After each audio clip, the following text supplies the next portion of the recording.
My numbers don't lie, Dad. My daughter slid the operating statement across the conference table and tapped the bottom line with one finger.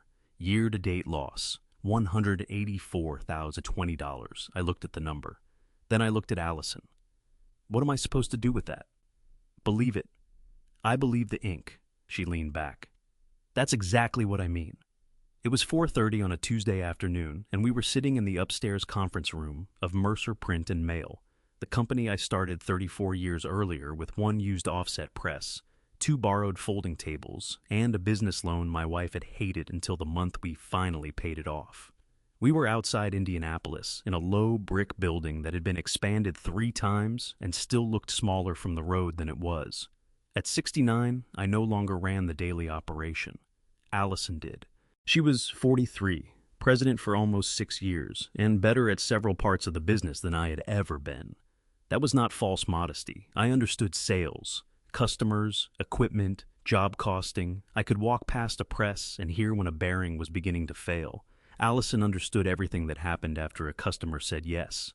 Cash planning, healthcare costs, postal agreements, software, bank covenants, vendor contracts, the 100 small financial decisions that determine whether a company with 62 employees is actually making money or merely producing invoices. I remained majority owner. She ran it. That arrangement had worked because I trusted her, until that afternoon. We're up 7% in sales, I said. Revenue isn't profit. I know what revenue is. I didn't say you didn't. You used the tone. What tone? The one you use when you think I became stupid sometime after Medicare. Allison closed her eyes. Dad, I'm asking.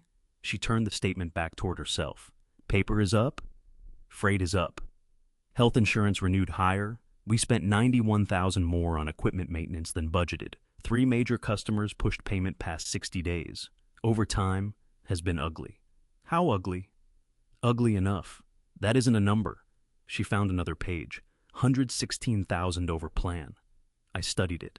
The figures were real, at least the ones in front of me. Sales up, gross margin down, payroll up, maintenance up, cash lower than January. Nothing impossible. Nothing that justified the feeling I had in my stomach either.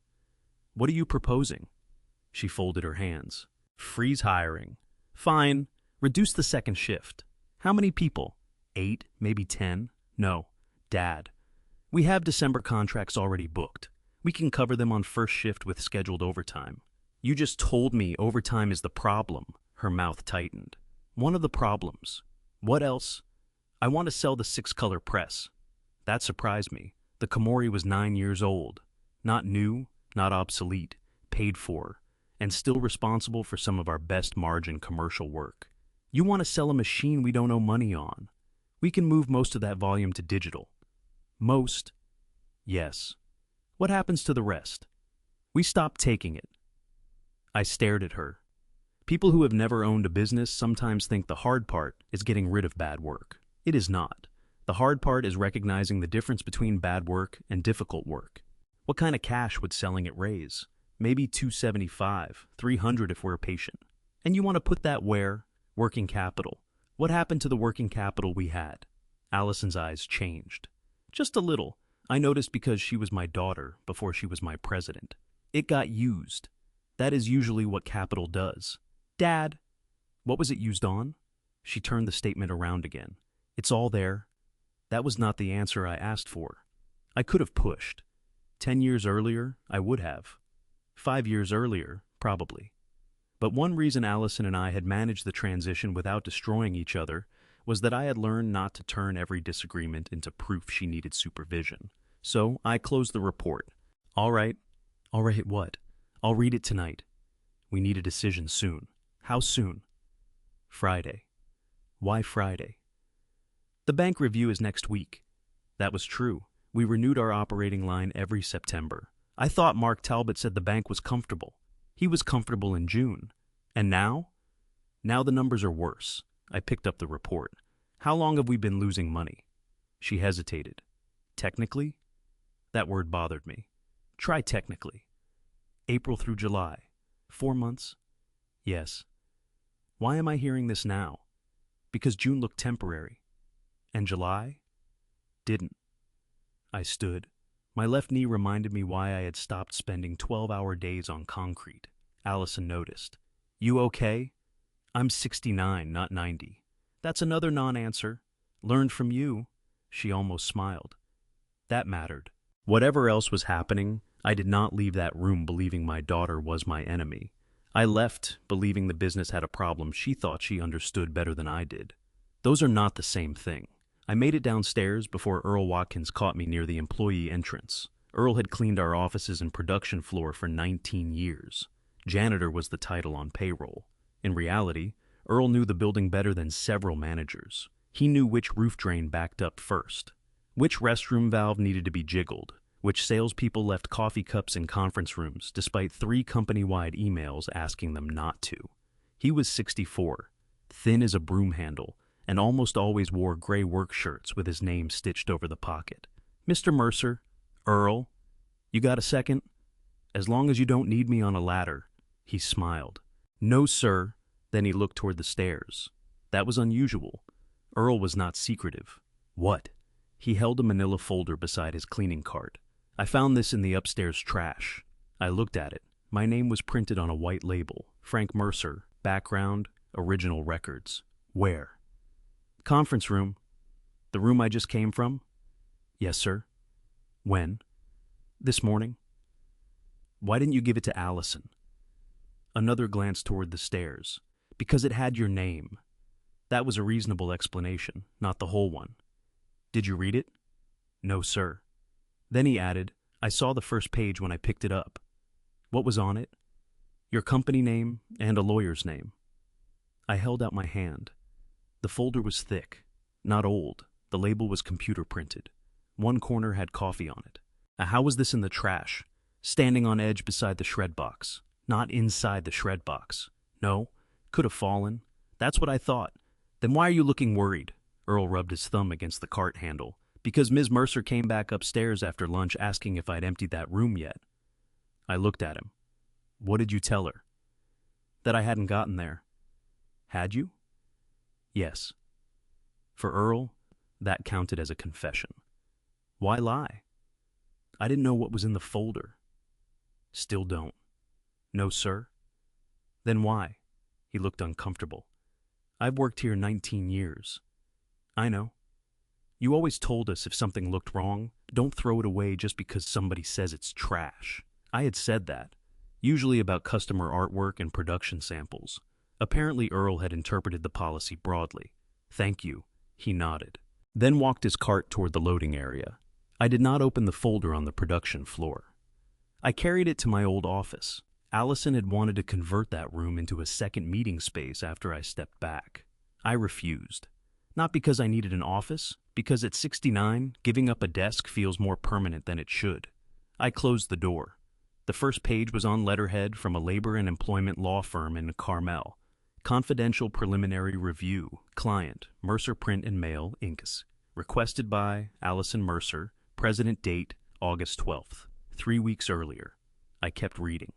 The report concerned hourly payroll practices, specifically automatic meal period deductions, pre-shift setup time, and what it called unrecorded compensable work.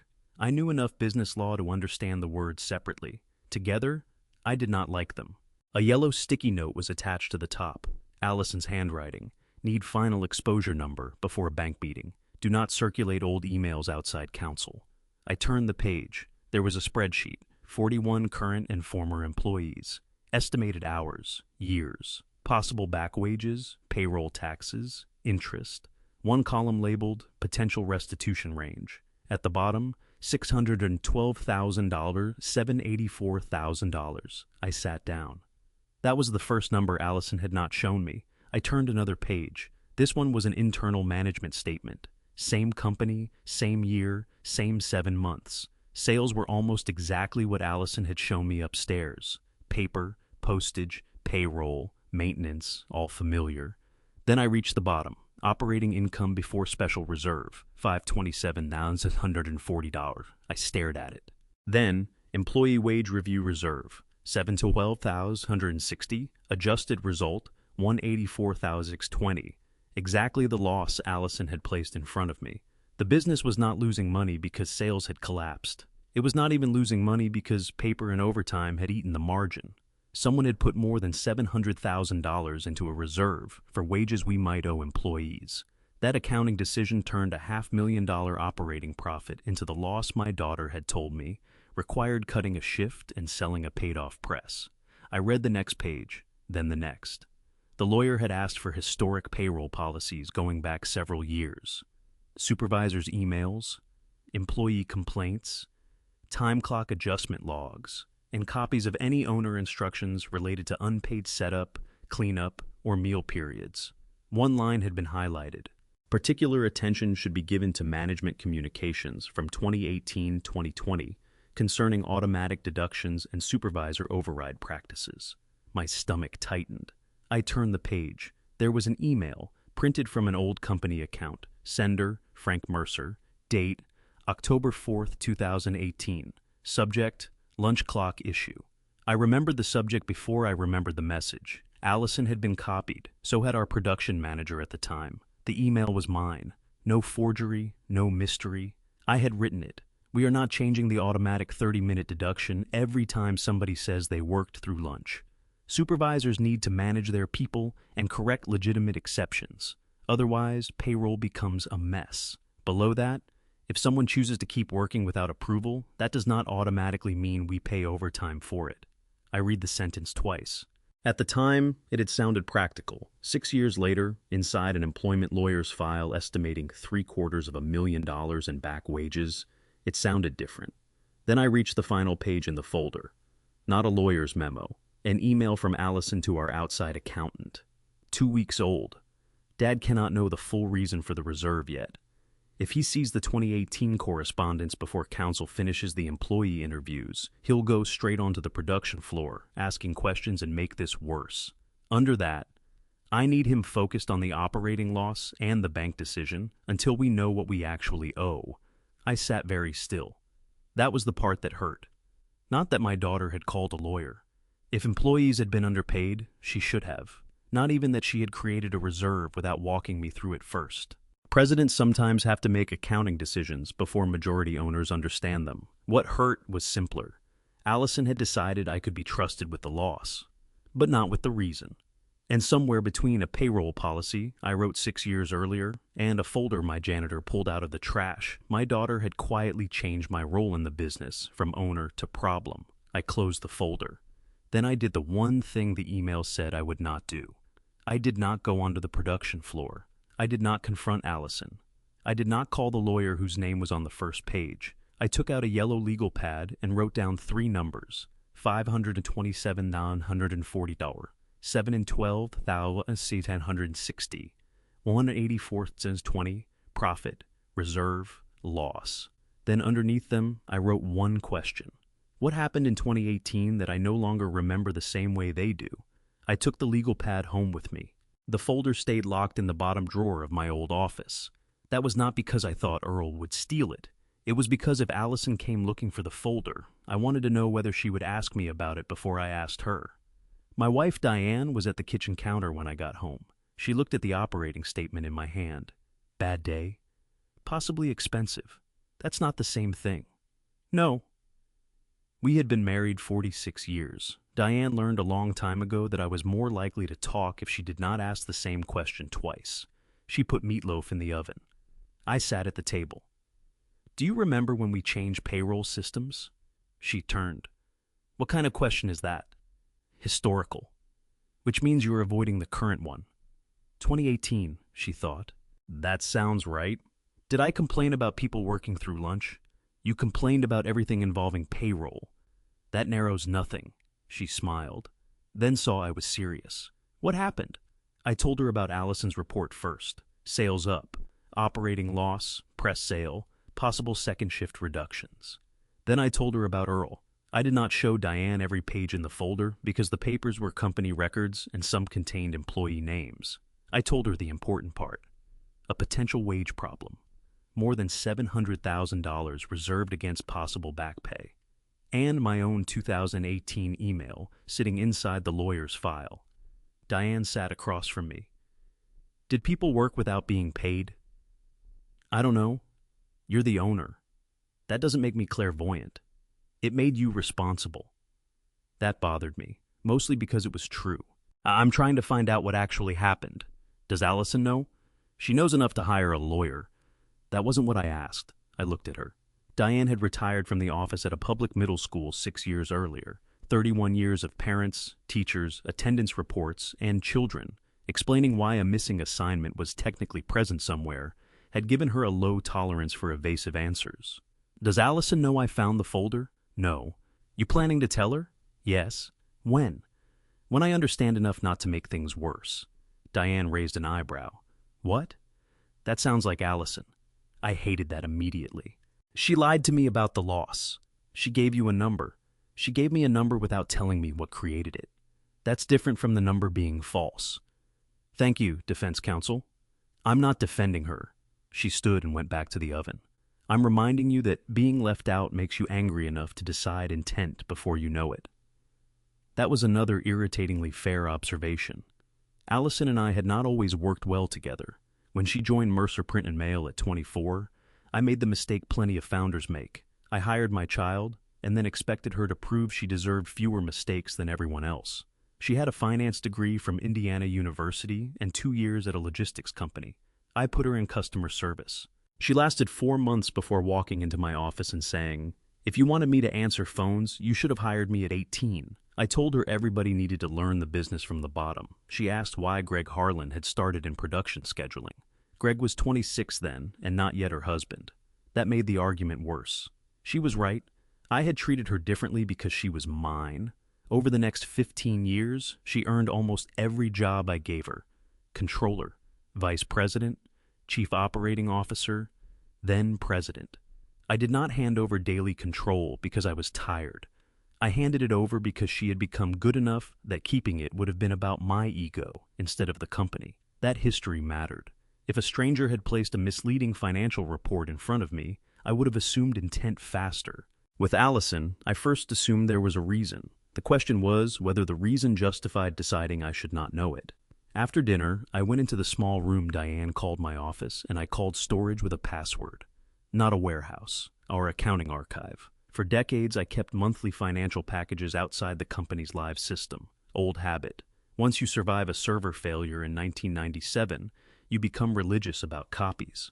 I pulled the January through July statements Allison had sent me as majority owner. Revenue was up.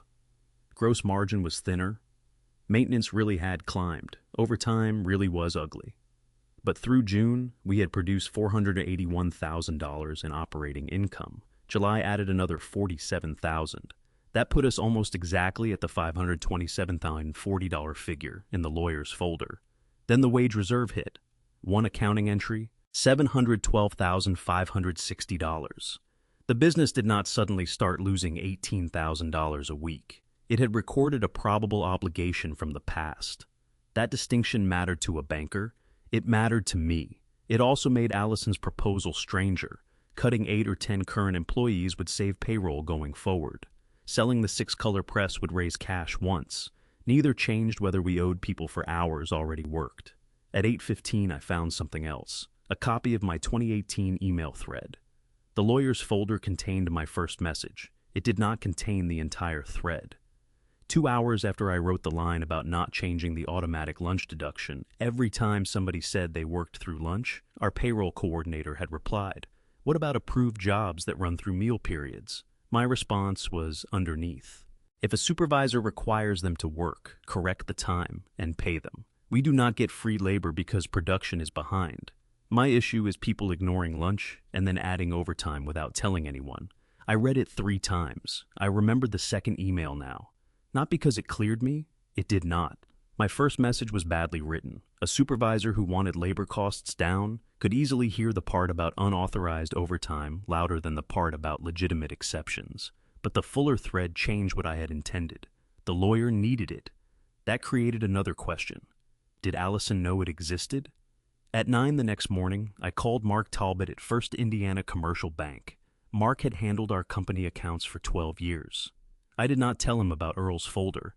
I asked a simpler question. How worried are you about our September review? He laughed.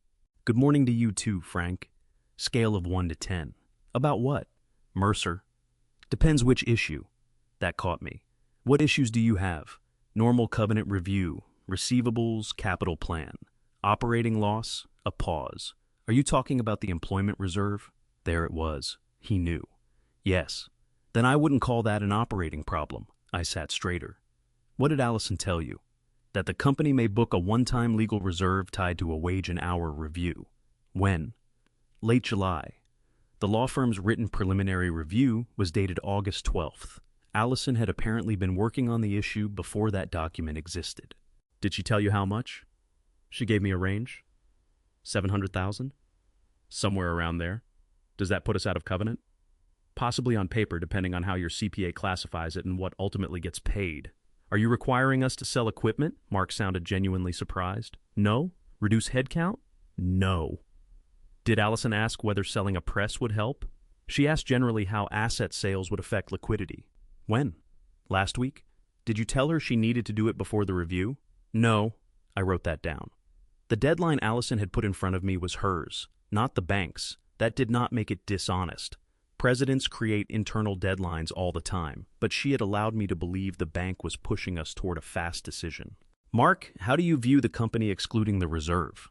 Profitable. How profitable? You know your numbers better than I do. Humor an old man. Frank, I want your answer. He paused. Your core business is still healthy. I'd rather see you address the legal issue honestly than start tearing apart productive capacity because of a one-time accrual. I leaned back. That was almost exactly what I had been thinking. Did Allison sound panicked? No. Secretive? No. Did she tell you not to involve me? Another pause, smaller this time. Frank, that meant yes. What did she say? I don't want to get between ownership and management. You already are. He sighed. She said she was handling the review and would bring you in once counsel finalized the exposure. Why? She said the underlying issue involved old operating practices and that she didn't want conversations getting ahead of the facts. That language was much kinder than the email in the trash. But the meaning was the same. Allison trusted the banker with the wage problem, the lawyer, our outside accountant, probably Greg. Just not me. I thanked Mark and hung up. Then I called Greg Harlan. Greg had been married to Allison for 16 years. He started at Mercer Print and Mail before they dated and had worked his way from production scheduler to plant operations director. He was 46 now, steady, quiet, good with people who did physical work because he had done enough of it himself to know the difference between a production target and a fantasy. I liked him. That was not always convenient. Got a minute? I asked. Sure. You busy? Always. What do you think about selling the Komori? Silence. Then, why are you asking me? Because you run the plant. Has Allison talked to you? Yes. Another pause. What did she say? Business is losing money. Greg did not answer. That was the second silence I noticed. You agree? Cash is going to get tight. Not what I asked. He exhaled. Frank, Allison should probably explain this. Explain what? She's working through options. For the press? For everything. I kept my voice level. Did you recommend selling it? No. That mattered. Would you? Not first. What would you do first? Figure out what the company actually owes. There it was again. He knew. How long have you known about the wage review? Greg went quiet. Couple months. Longer than the preliminary legal memo. Were you involved in bringing in counsel? Yes? Why? Another pause. This one different. Not protecting Allison, protecting himself. Greg, I think you should talk to her. I will. Then let her tell you. That sentence usually means the answer belongs to the person saying it. He breathed out. Finally, one of the supervisors found old time adjustment reports. What reports? Overrides. Lunch deductions? Yes. How many? I don't know yet. That is not true. I don't know the final count. Better answer. I wrote time overrides on the yellow pad. Who made them? Different supervisors. Who approved them? Silence. I waited.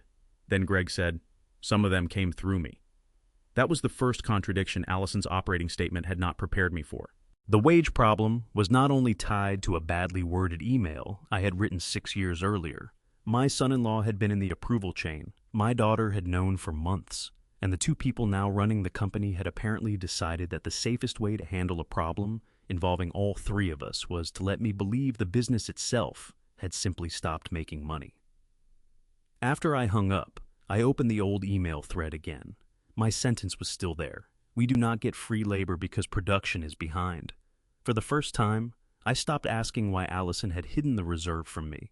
I started asking what she and Greg believed would happen if I saw how those words had been treated after I stopped watching the time cards myself. I started with the reports. Not Greg, not Allison.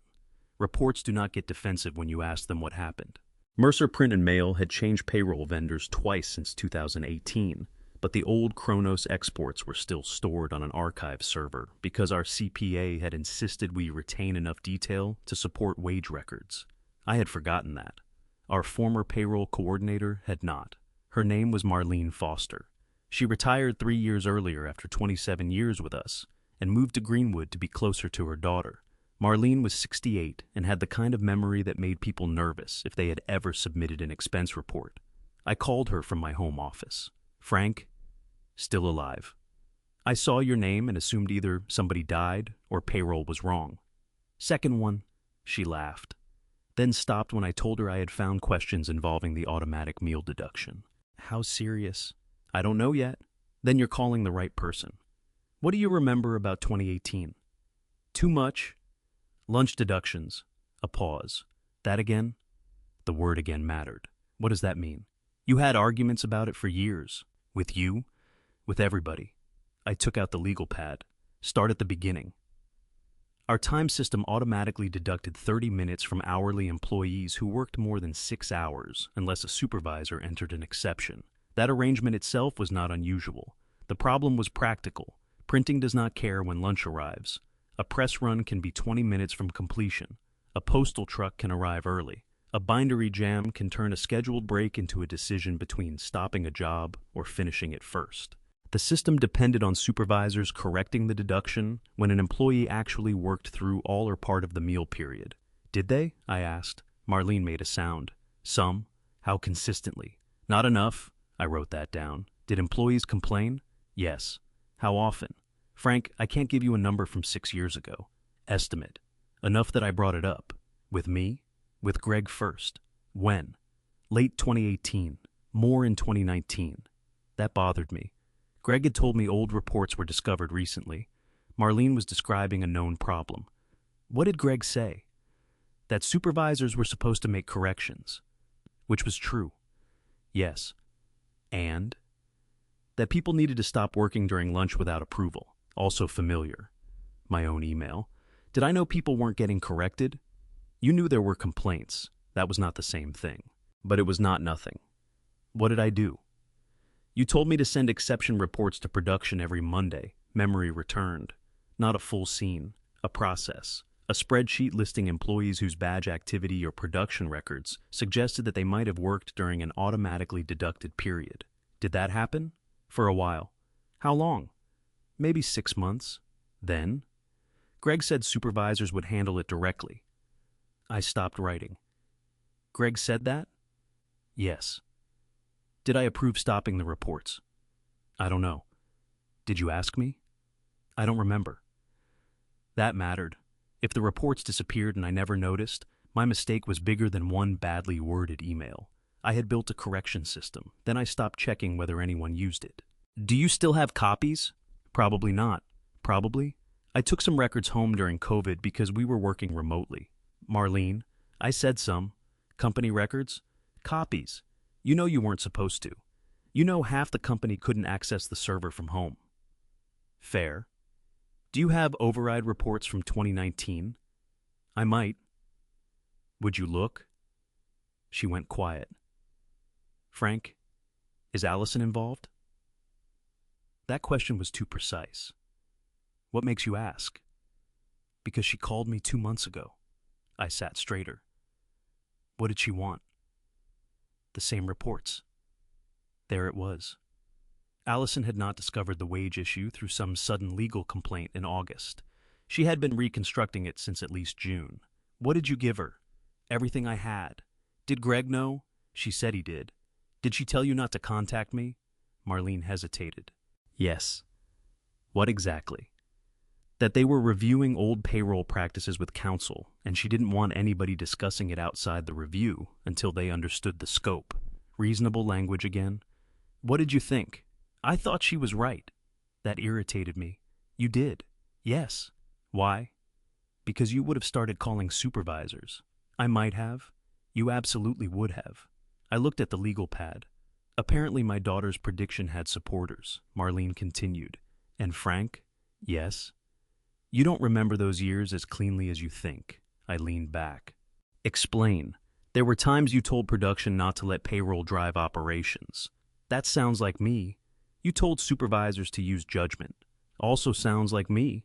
And some supervisors thought judgment meant keeping overtime down, whether the hours happened or not. That was not what I had meant. Marlene knew. I'm not saying you told them not to pay people. Good. I'm saying your priority was getting managers to control labor.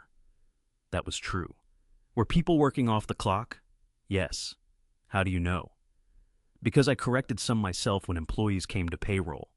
That gave me something concrete. How many? Not enough to total $700,000. No. But enough that I told Greg that the system wasn't working. When? Early 2019. What did he do? He said he'd handle supervisors. Did he? I don't know. That phrase again.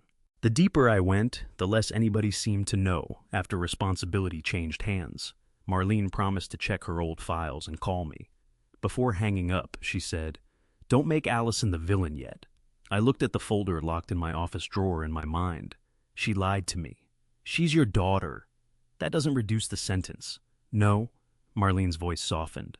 But if she's doing what I think she's doing, she may be trying to clean up something none of us cleaned up when we should have.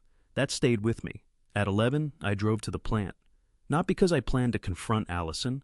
I wanted to see the time clock system myself. Our current HR manager was a woman named Keisha Turner, 38. Competent. Not family. Exactly the kind of person I needed. I found her in the HR office near the employee entrance. You got 5 minutes? If this is about your Medicare paperwork, no. I already survived that. She smiled. What do you need? Current meal break corrections. Her smile disappeared. Why? Interesting. Owner curiosity. That phrase worries me. Show me the process. She studied me for a second, then turned her monitor. Current policy was simple. Automatic deduction still existed. Employees could submit a missed break correction through the timekeeping app.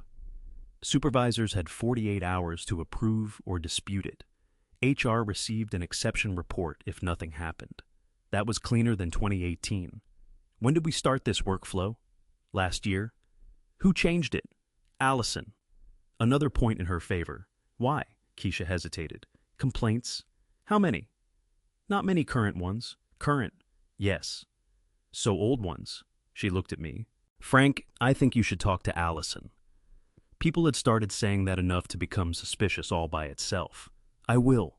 When? Soon. She folded her hands. Then I'm not going to walk you through a privileged review. That caught me.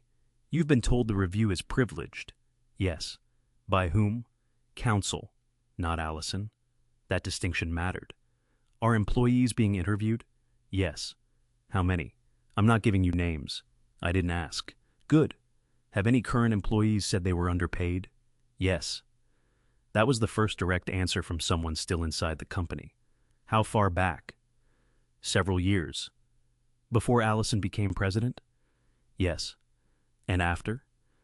Another pause. Yes. That weakened my first working theory. I had started to suspect Greg's old production practices were the main problem, and Allison was hiding in the reserve because she was protecting her husband.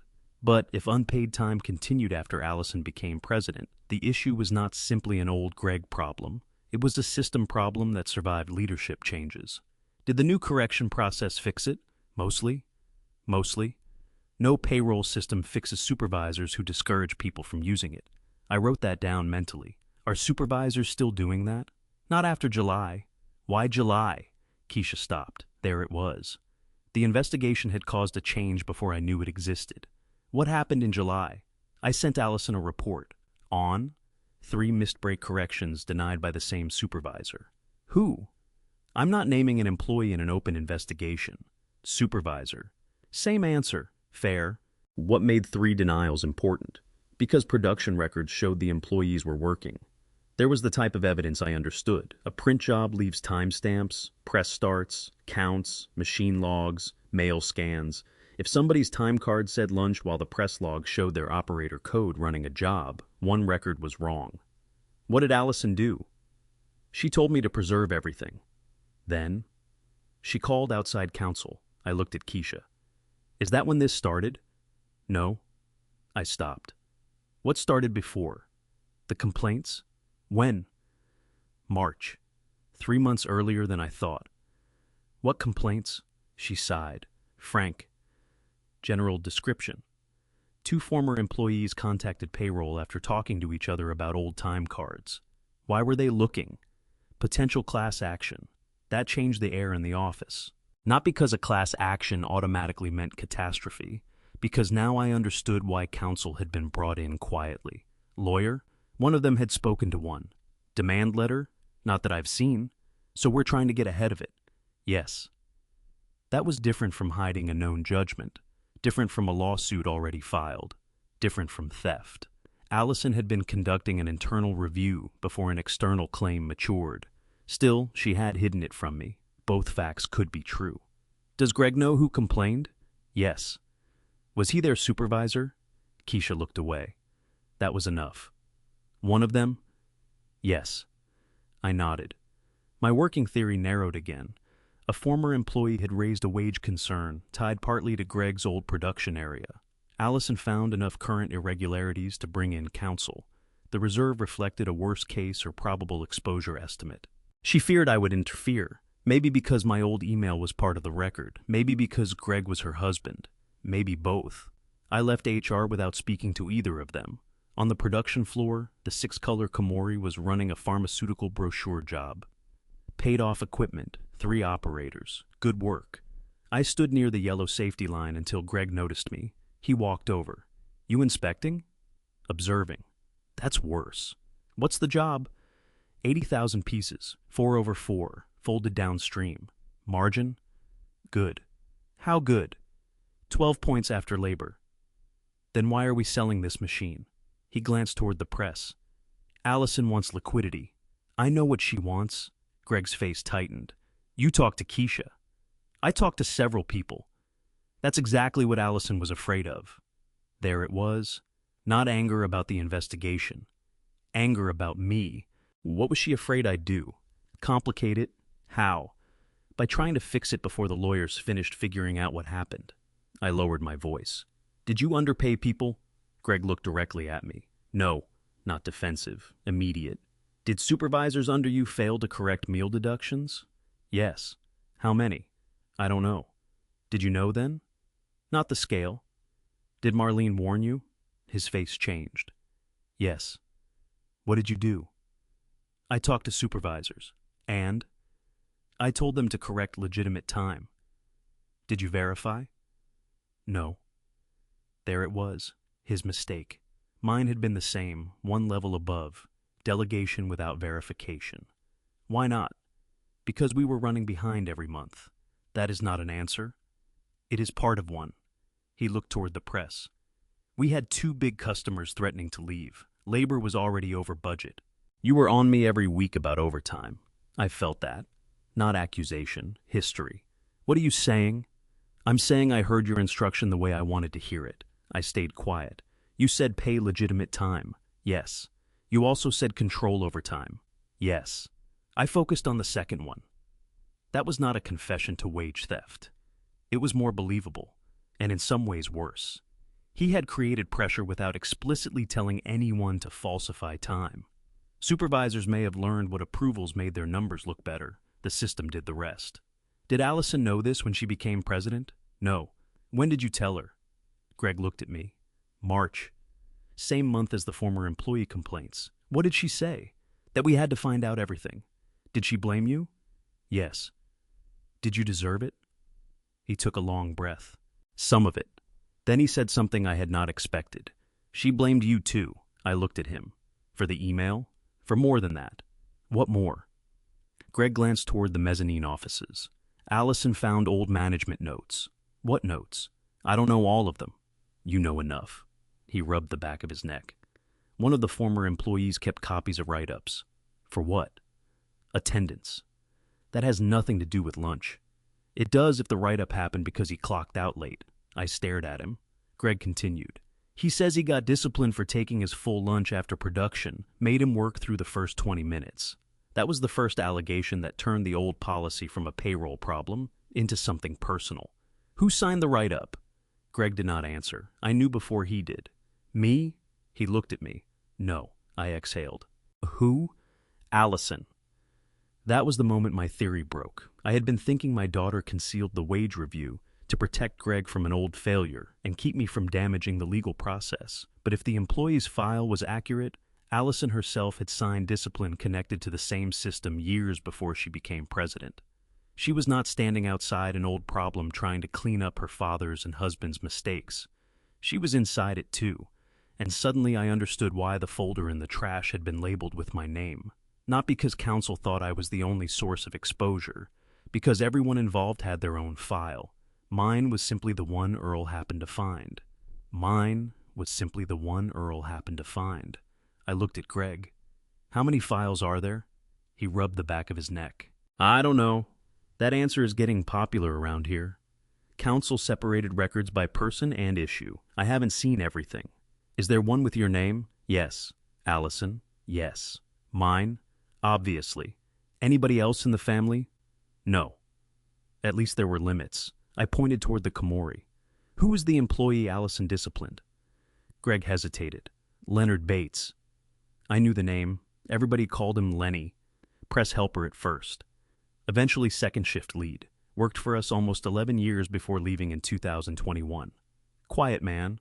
Good attendance as far as I remembered. He could make a folding machine behave when 3 mechanics had already blamed the paper. Why did Lenny leave? Went to a packaging company. Bad blood? Some. What kind? Mostly with Randy. Cobb? Greg nodded. Randy Cobb had been second shift supervisor for years. Still worked for us. He was 57 now. Good production numbers. Not particularly warm. One of those managers who thought a shift running quietly meant he was doing his job. What was the write-up? Greg looked toward the offices.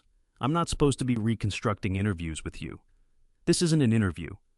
It's starting to feel like one. That stopped me. He was right. I had promised myself I would verify rather than interfere. By noon I had called Marlene, questioned Keisha, and cornered my son-in-law beside a press. Allison's email said I would do exactly that. I did not enjoy helping her prove her point. All right. Greg looked surprised. All right what? I'm stopping. You? Yes. Should I call Diane? Very funny. I walked away. Not toward Allison's office, toward mine. There was another way to learn what I needed without putting anyone else in the middle. The company's management email archive went back more than a decade. I still had access to my own account. I searched Leonard Bates. Too much. Payroll questions. Vacation approval. A workers' compensation note about a sprained wrist. Then I narrowed it. Bates lunch. 9 results. The first important one was dated February 11th, 2019. From Marlene to Greg and Allison. Subject, L. Bates. Time correction. Marlene wrote that Lenny had reported working through 22 minutes of his automatic meal deduction because a pharmaceutical insert job could not be stopped without wasting stock. His supervisor had declined to correct the time, Randy Cobb. Greg replied, if Randy instructed him to stay on the line, correct it. If Lenny chose to stay, we need him taking scheduled breaks. Reasonable. Then Allison. Either way, we need to know whether he actually worked. We can coach break compliance separately. We cannot deduct time if he was working. I read that twice. That was not someone trying to hide stolen wages. 5 days later came another email. Marlene again. Correction entered 0:37 hour plus resulting OT. So Lenny had been paid for that incident. Then March. Another dispute. Then April. 3 employees. Same supervisor. Randy.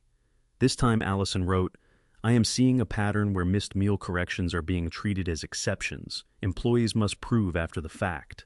That is backward if production is requiring them to remain at equipment. She copied Greg and me. I did not remember it. My response was 12 minutes later. Agreed if production requires it, but we need to stop making every labor issue an HR project. Managers manage. I stared at the sentence. Not illegal, not malicious, very me. It also gave the problem back to the exact management chain that was failing to solve it. I kept reading. The write-up Greg mentioned came in June. Lenny had taken a 48-minute break after a run ended. Randy issued written discipline for failure to return from scheduled meal period.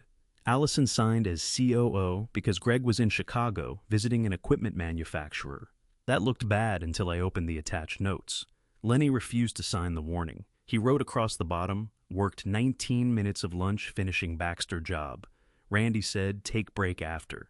Time system still deducted full 30. I took remaining time plus restroom. 2 days later, Allison emailed Marlene, pull press log and badge records before this stays in file.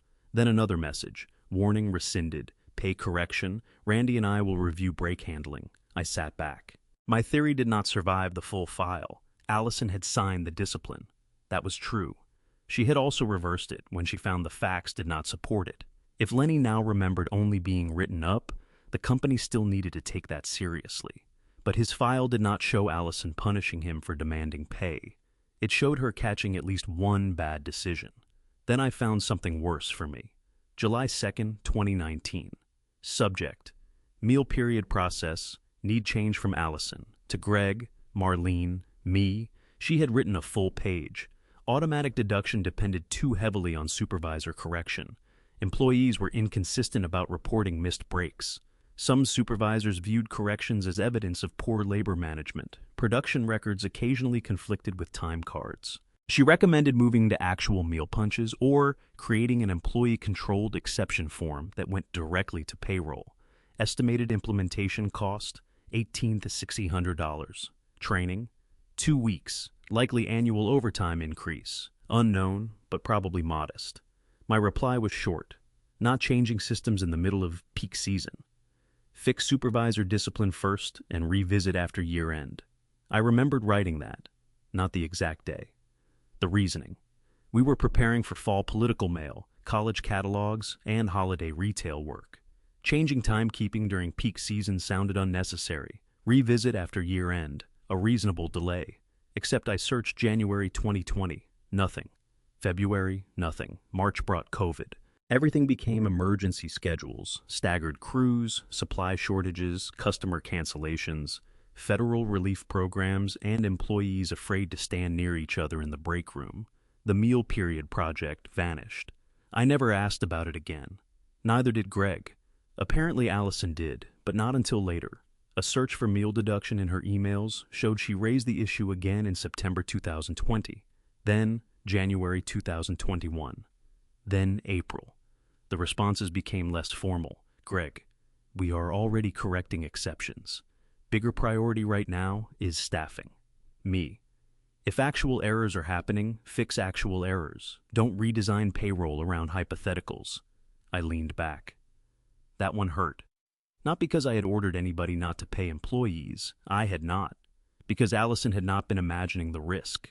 She had been telling us the structure itself made mistakes easy to hide. And I kept requiring her to prove the damage before I would approve the prevention. I heard Diane's voice in my head. It made you responsible. She was right, not solely, still responsible. At 1:15, someone knocked on my office door. Allison. I closed the email window. She looked at me for a moment. Busy? Moderately. She stepped in. Earl said you were here. That was not why she had come. I waited. She noticed my yellow legal pad, then the locked bottom drawer. Not much expression. Enough. Did you find something yesterday? There it was. No lie. No pretending the missing folder did not matter. What are you missing? A legal file. What kind? You know what kind? I did not answer. She shut the door. Did Earl give it to you? Why did you ask him whether he'd emptied the conference room trash? Her jaw tightened. Because the file was gone. Was it supposed to be in the trash? No. What was? Old duplicate printouts. So how did my folder get there? I don't know. Who had it? Me. Then that narrows the investigation. She took a breath. I was reviewing it during lunch. Greg called, I gathered papers too fast. So it may have gone in by accident. Yes, that was plausible. What were you planning to do when you found it missing? Find it? Then? Tell counsel? Not me? No. At least she did not pretend. I pointed toward the chair. She sat. I did not pull out the folder. Not yet. Instead, I asked, when did Lenny Bates first complain? Her eyes changed. Now she knew how far I had gone. Dad, March? You've been talking to people? I found emails. Which emails? My own. That slowed her. 2019. She looked down. Then you know. I know you warned us. She said nothing. You recommended changing the system. Yes. I delayed it. Yes. Greg told supervisors to correct legitimate time. Yes. Randy kept denying some corrections. Yes. And you signed Lenny's write-up. Her head came up. Then I rescinded it. I know. Something in her face loosened. She had expected me to stop at the first bad-looking page, maybe the same way the lawyer's folder had stopped at the first part of my 2018 email. What happened after 2020? I asked. We kept patching. Why? Because every year had another reason not to spend money or disrupt production. That includes when you were president. Yes, there was no hesitation. I should have forced the change sooner. When did you finally change it? Last September. Keisha said that. Allison nodded. The new workflow was supposed to solve it, but supervisors still discouraged corrections. Some. Randy? She did not answer. That was answer enough. Is he part of the current problem? He is part of what counsel is reviewing. Still employed? Yes. Why? Because an allegation is not a finding. That was exactly the answer I would have given. I hated how often being angry with Allison ended with her sounding like me at my best. I leaned forward. Why did you tell me the company was losing money? It is showing a loss, after a reserve. Yes. You told the bank what the reserve was. Yes. You told Dale Harmon, our CPA. Yes. Greg? Yes. Keisha. She's part of the review. But not me. No, because you thought I'd interfere. She looked directly at me. Yes. That the whole reason? No. Finally, I waited. Allison looked toward the window in my office. The production floor was visible through the glass. Counsel asked who had authority over payroll policy during the look-back period. Me, and Greg. Different years, different roles. I know that now. They asked who could approve settlements. You. And you. As majority owner, certain amounts required my approval. That was probably why Friday mattered. Not the bank, not primarily. You need my vote. Yes. For what? She did not answer. Allison, we're not there yet. You brought me a fake operating story to get me ready to sell equipment, and now you want to tell me we're not there yet? It wasn't fake. Selective, then. Yes. Why the press? She folded her arms. We may need cash. We have cash. Not enough if counsel's upper range is real, and we want to preserve the line. Then use the line. I don't want to. Why? Because the line is personally guaranteed. I stopped. The guarantee. Mine, from an old renewal years earlier. I had forgotten it was still in place. Allison continued. If this turns into litigation, I don't want the company leaning harder on debt you still guarantee. You were going to sell productive equipment instead. Yes, and cut people, if necessary. So employees who did nothing wrong lose jobs so management can pay. Employees management may have underpaid. Her face tightened. That is not how I look at it. It's exactly how it works. We have to protect the company too. I agree. You think cash appears because ownership feels guilty? No. Then what do you want me to do? I almost answered. Put money in, suspend my distributions, use part of the company's cash, keep the press, protect the second shift, all practical possibilities. Then I caught myself. I did not yet know what we owed or what the law required or what the former employees wanted. I had spent 2 days criticizing Allison for arranging an answer before all the people affected were in the conversation. I was about to do the same thing faster. I don't know yet. She looked surprised, then suspicious. What did you find in that folder?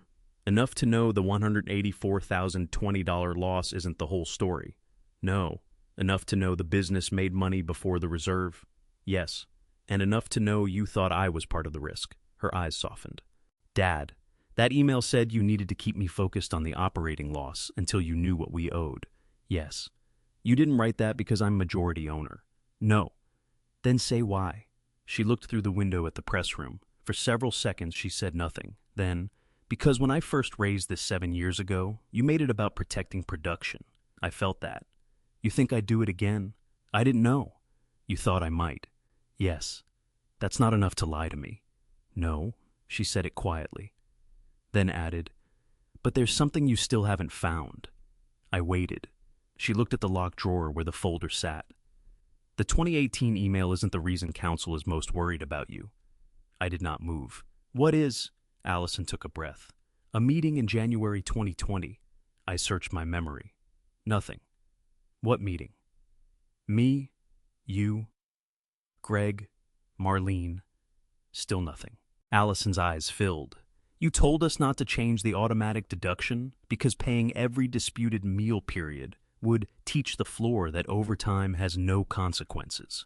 That sounds like an argument, not an instruction. It was both. Did I tell anyone not to pay hours worked? No. Then what? Dad. She stopped me. You also told Greg his bonus depended on bringing direct labor back under budget. I went quiet. Production managers had annual bonuses tied partly to labor efficiency. Normal. At least I had always thought so. Allison continued. Counsel thinks the problem may not be one sentence you wrote. She looked at me. It may be that we built a system where supervisors could protect their bonuses by making missed time disappear. And for the first time since Earl handed me the folder, I understood that finding the missing pages might not clear my name. They might only show how a perfectly ordinary management decision had taught people below me what mattered most. They might only show how a perfectly ordinary management decision had taught people below me what mattered most. I looked at Allison. Do you have notes from that January meeting? Yes. Whose? Mine. Marlene's. Greg's calendar entry. Mine? You didn't take notes. That sounded right. I was excellent at writing down production numbers and terrible at documenting conversations I believed I would remember forever. Show me. She did not move. Dad, before I do that, I need something from you. What? You stop interviewing employees. I haven't interviewed anybody. You went to Keisha. I asked about the payroll process. You went to Greg on the floor. He's my son-in-law. He's also part of the review. I called Marlene. I know. How? Allison opened her phone and slid it across the desk. An email had arrived 40 minutes earlier from the employment lawyer. Subject, contact with potential witnesses. I read it. Counsel had learned that I had contacted a former payroll employee about historic meal period practices and requested records. They were concerned that informal outreach by ownership could complicate witness interviews, document preservation, and any later argument about whether employees felt pressure to shape their recollections. I stopped. Who told them? Marlene called me. Why?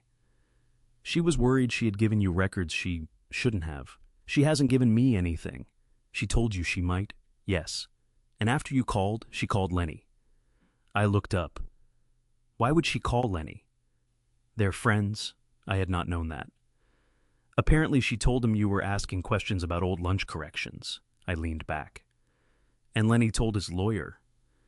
Yes. There it was.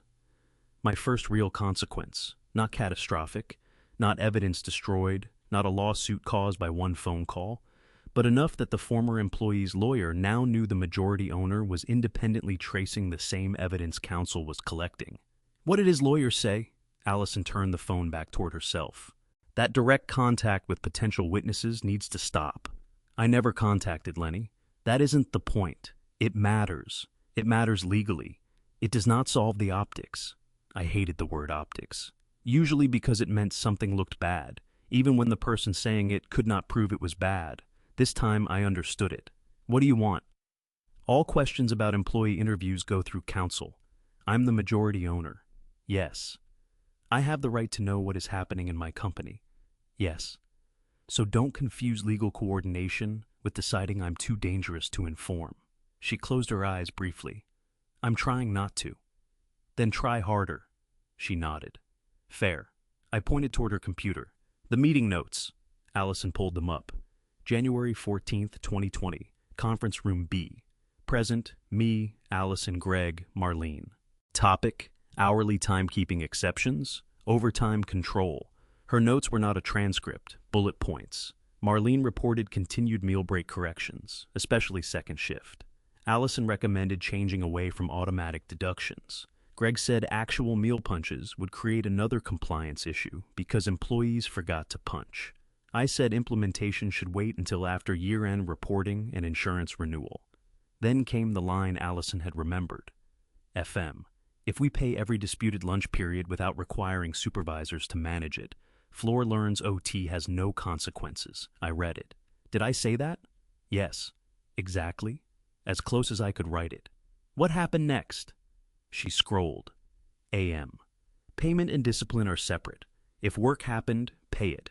Manage conduct separately. Then, FM. Agreed. But production managers need incentive to own labor. Then something I had forgotten completely. FM proposes 2020 production bonus, waste, on-time delivery, direct labor %. Greg's bonus plan. I felt the shape of the problem before Allison spoke. How much of his bonus depended on labor? 20%. Not all of it. No. And supervisors? Different plan. Did theirs include labor? Yes. How much? Up to 30. I looked through the glass toward production. Who designed that? You and Greg. Did you object? Yes. That hurt. Why? Because supervisor labor numbers depended partly on whether time corrections got approved. Did you say that? I said we needed payroll accuracy outside the bonus calculation. What did I say? She scrolled. There it was. FM. Don't over-engineer. Managers accountable for what they can control. I stared at my initials. Nothing about stealing wages. Nothing about falsifying time. Nothing that looked dramatic enough to explain a folder from an employment lawyer. That was exactly why it mattered. We had tied money to keeping labor down while leaving supervisors responsible for correcting the very time that could make labor go up. Most managers probably handled it honestly. A few might not have. Even an honest supervisor could hesitate before approving a correction that pushed his shift over target. I asked, was Randy on that bonus plan? Yes. How often did he hit it? Allison looked at me.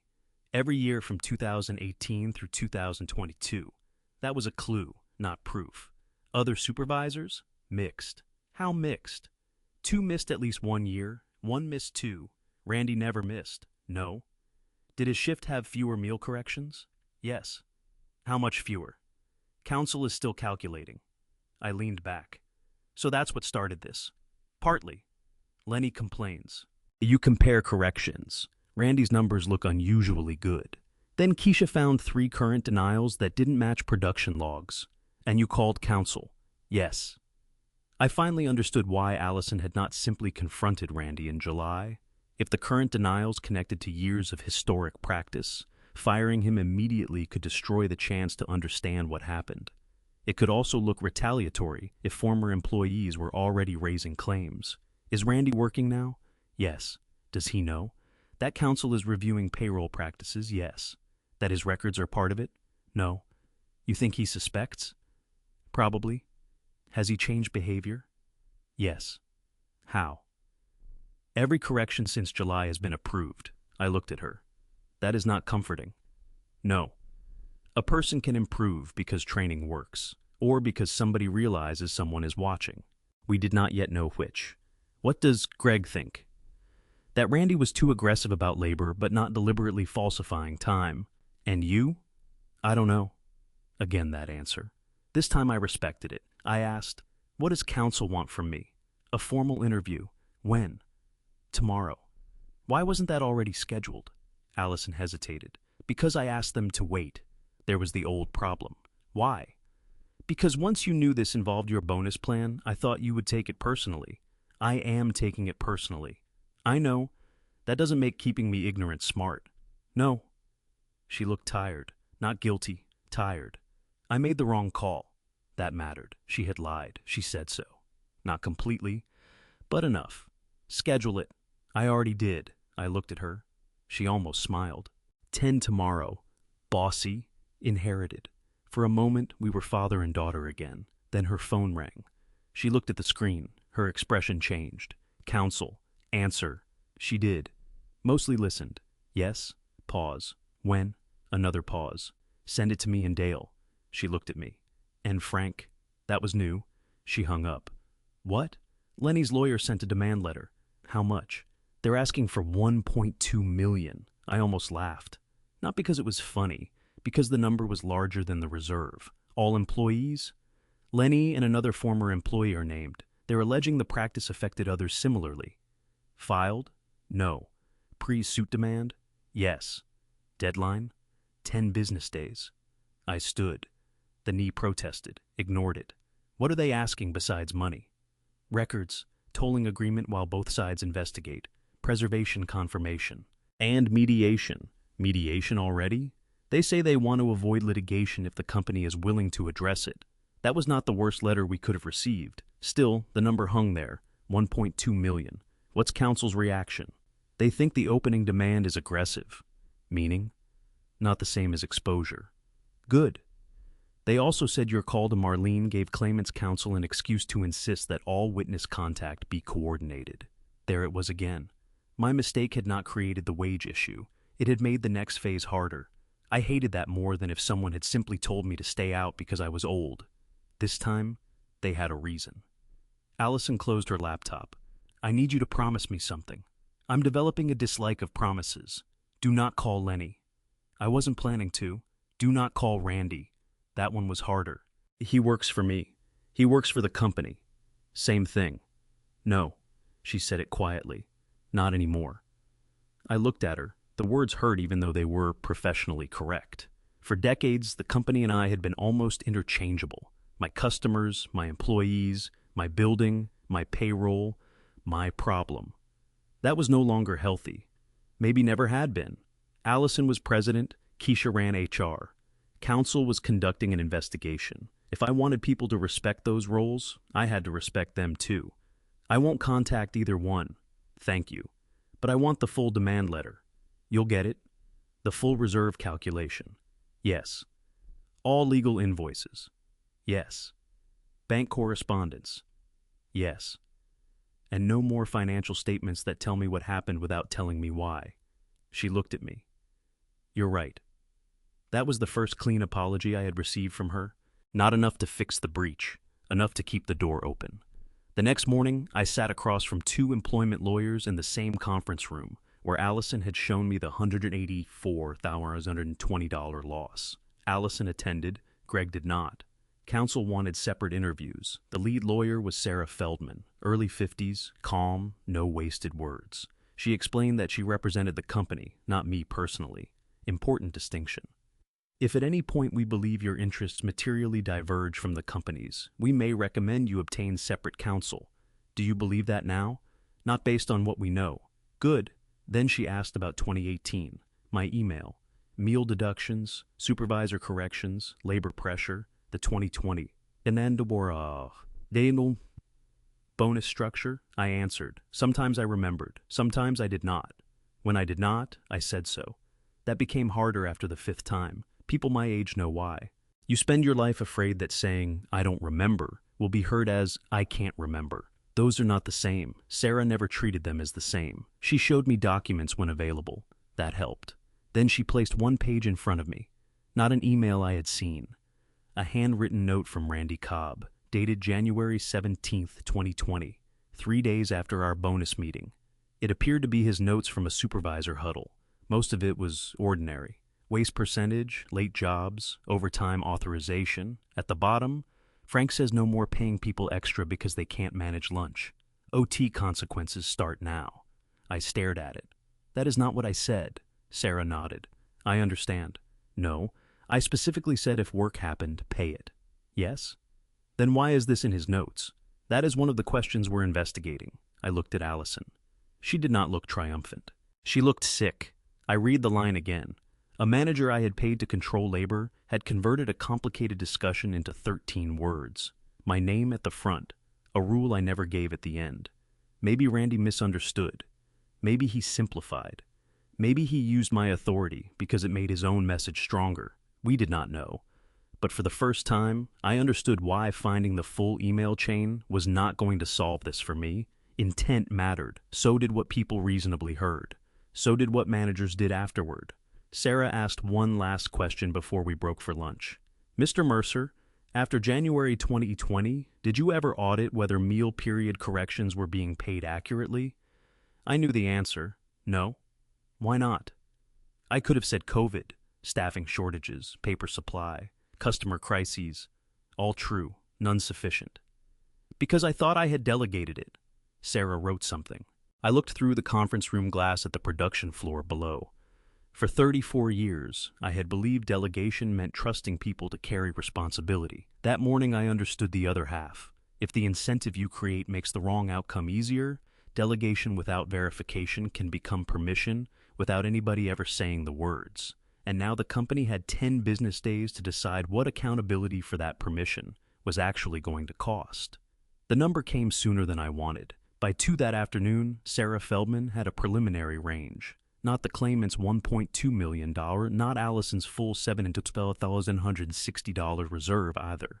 Based on the time records counsel had matched so far against press logs, badge entries, payroll corrections, and supervisor notes, Sarah believed the company's direct wage exposure could land somewhere between $290,000 and $470,000. Then came payroll taxes, interest, legal fees, possible penalties depending on what could actually be proved.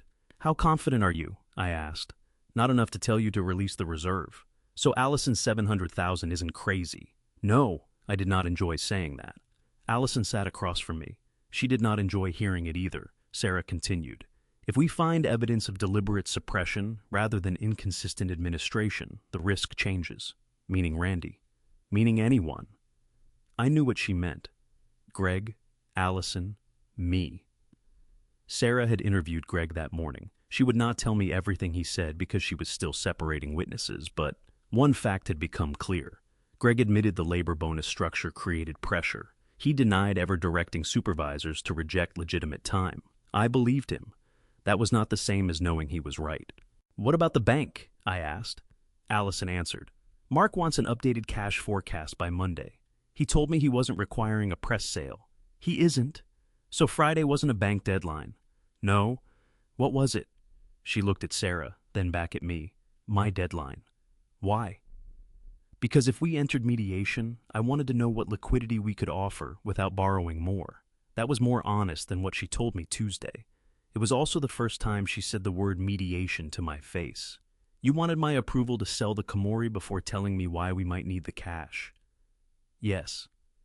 Still think that was smart? No. Good. Sarah stopped us before the conversation turned into another father-daughter trial. The business decision can wait 48 hours. The legal problem cannot. She slid another letter across the table. Claimant's counsel had responded to the company's preservation notice. 3 pages. The paragraph about me was on page 2. They had learned I contacted Marlene. They described it as direct outreach by controlling ownership to a potential witness during an active wage investigation. I never told her what to say. Sarah nodded. I know. I didn't threaten her. I know. I asked what she remembered. I know. Then why does this read like I arrived at her house with a baseball bat? Because opposing counsel writes letters for their client. Fair. What do they want? No direct communication by ownership or management with represented claimants. Reasonable? Coordination of witness interviews through counsel where appropriate. Also reasonable. And a neutral third-party payroll audit if we want mediation before suit.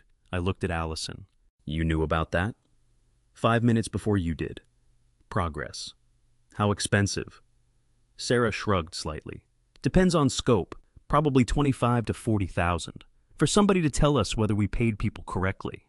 For somebody neither side hired originally to test the data. I understood the value. I hated the price. What if we say no? They may file. What if we say yes? They may still file. Excellent profession. Sarah smiled without apology. Then she said, There's another issue. There always is when a lawyer uses that tone. Randy Cobb was interviewed this morning. I sat straighter. How did it go? He denied intentionally denying earned wages. Expected. He acknowledged telling employees that unauthorized meal period work could result in discipline. That was policy. Yes. He also acknowledged using labor percentage as a major part of supervisor performance reviews. Also policy. Yes. Sarah looked at me. But when we showed him his January 2020 note, he said he wrote it after a conversation with Greg. Not me. That mattered. What conversation? According to Randy, Greg told the supervisors that ownership was tired of paying overtime caused by people gaming lunch. I looked at Allison. She looked surprised. Did Greg say that? I asked. Sarah did not answer directly. Greg remembers telling supervisors to control unauthorized work. He does not remember using that phrase. That sounded like every investigation I had ever watched from the outside. Two people, same meeting, different sentence. What happened next? Keisha and I recommended putting Randy on paid administrative leave while we finish reviewing his current denials and historical records. Allison said, I approved it. When? An hour ago. I looked through the conference room glass. Randy's office on the production floor was dark. What did he say? That we were scapegoating him. Did he leave quietly? Allison's face answered before she did. No. Apparently Randy had gone to the second shift break room before leaving. He told 3 supervisors and several operators that management was digging up 6-year-old payroll garbage to blame him for decisions everybody knew about. Then he sent a text to a group of employees. Allison showed it to me. If HR asks you about old lunches, remember these policies came from the top. Don't let anybody make you think supervisors invented them. I read it twice. That isn't exactly false. No, Sarah said. It also isn't exactly helpful. No? Can we stop him contacting employees? Not casually. Because? He has rights too, and I do not want us doing anything that could look retaliatory. Of course. The company had spent years creating a problem around time. Now even fixing it had to happen slowly. What do we do? Sarah answered. Document, preserve, interview, do not argue by text. That last part was directed at me. I ignored it. Mostly. By 4, the rumor had reached the production floor. Not the wage details, the bigger rumor, layoffs. I knew because Teresa Morales stopped me near the employee entrance. Teresa had worked second shift 13 years, bindery first, then digital finishing. Her husband had been laid off from an auto supplier the previous winter. She looked toward the parking lot before speaking. Mr. Mercer, are we shutting down second shift? No decision has been made. That means maybe. It means no decision has been made. People heard the big press is being sold. Also not decided. She studied me. Should I be looking for another job? That question hurt more than the demand letter. Not because I knew the answer, because Allison's original plan had consequences long before any machine moved. We were considering cutting current people to create cash for mistakes management may have made against past people, and the employees had no idea why. I could not tell Teresa about a privileged investigation. I could not promise there would be no layoffs, so I gave her the only answer I could defend.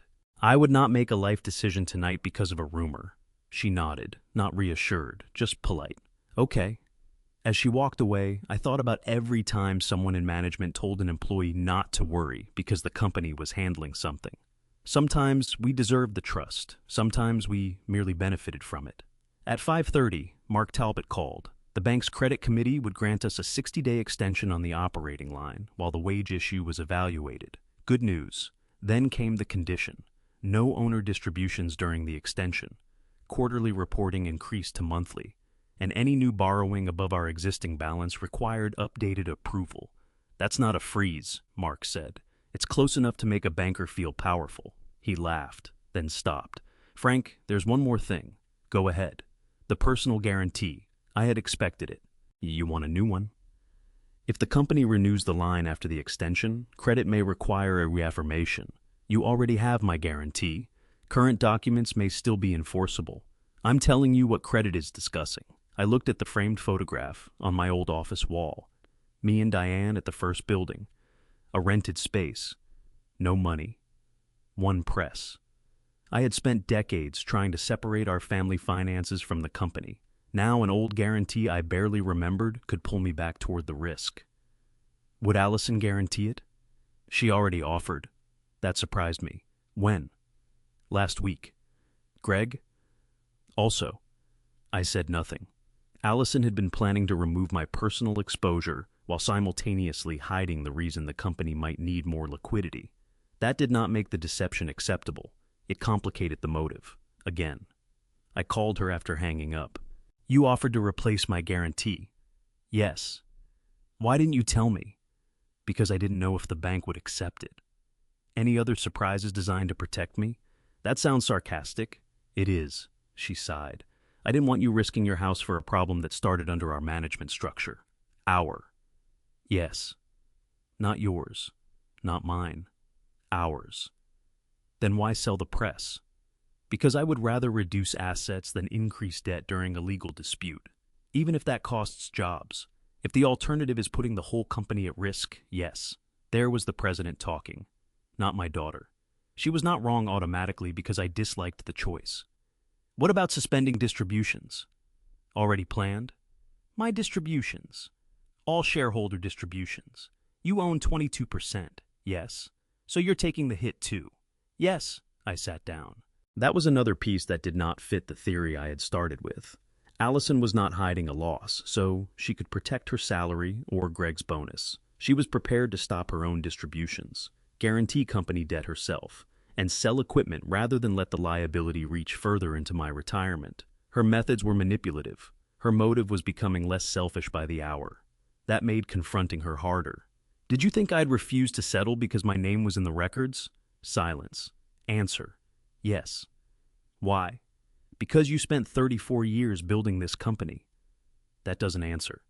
You treat accusations about the business like accusations about your character. I started to object, then remembered calling Marlene, questioning Greg. Searching old emails late at night because I wanted to know whether the first page of a lawyer's folder made me look worse than the full story did. Allison continued. I was afraid you'd spend more money proving what you meant than fixing what employees actually experienced. That landed. Is that what you think I'm doing? Not now. Because you're listening. I looked through the window at second shift coming in. People carrying lunch bags, punching badges, walking beneath the same clocks that started the whole problem. I wasn't listening in 2019. No. Or 2020. No. Neither were you enough. She took a breath. No. That mattered. At 7:15, Sarah emailed us one more document. Marlene had found the old weekly exception reports. She sent them directly to counsel this time, not me. Sarah reviewed the first 6 months. The pattern was clear enough to see without a statistician. First shift had regular meal corrections. Second shift had far fewer. Yet, machine logs showed second shift ran through scheduled breaks just as often. Randy's shift did not have better compliance. It had fewer corrections. That was the strongest evidence we had seen. And attached to one March 2020 report was a handwritten note from Marlene, raised with Frank again. Says Greg needs to handle his managers. I stared at my own name. I did not remember that conversation. Maybe Marlene did. Maybe her note was enough to prove it happened. Either way, my comfortable version of the past had just become harder to defend. I had not merely failed to audit a delegated system. Someone had apparently brought the pattern back to me, and I had sent it down the same management chain that had already failed to fix it. The next morning, Sarah called before 8. We need to discuss separate counsel for you. That sentence changed the temperature of my kitchen. Why? Not because we believe you committed a crime. That is an interesting way to begin. The company's interests and yours may be starting to diverge. How? If claimant's counsel argues that leadership knew about the pattern and failed to correct it, they may focus heavily on your decisions as owner. And the company may want to blame me. Sarah paused. I would phrase it differently. I wouldn't. She stayed calm. The company may need to acknowledge failures in past leadership to resolve this responsibly. Past leadership. Me. I looked across the table at Diane. She could hear Sarah through the speaker. And Allison? I asked. Current leadership may also have exposure. Greg? Yes. So why am I the one who needs my own lawyer? Because you are no longer an officer making day-to-day decisions, yet you remain controlling owner and personally tied to some of the historical policies. There it was. For the first time in 34 years, the company I built might need to protect itself from me. I had started this week angry that Allison had turned me from owner into problem without asking. Now I had enough evidence to understand why the distinction existed. And the part I had not expected was how much that understanding hurt. That understanding hurt enough that I almost did the wrong thing again. I almost called Allison. Not to argue. That was how I justified it. I wanted to tell her Sarah had recommended separate counsel, ask whether she thought the company intended to blame me, and make sure she understood that I had never ordered anyone to work for free. All reasonable subjects. All subjects better discussed after I had my own advice. So I put the phone down. Diane watched from across the kitchen. You're learning. Don't make a ceremony out of it. Wasn't planning to. Sarah gave me 3 names. I chose Martin Green because I had never met him. He was 61, practiced business and employment litigation downtown, and had no history with Mercer Print and Mail, Allison, Greg, or our bank. That independence cost $600 an hour.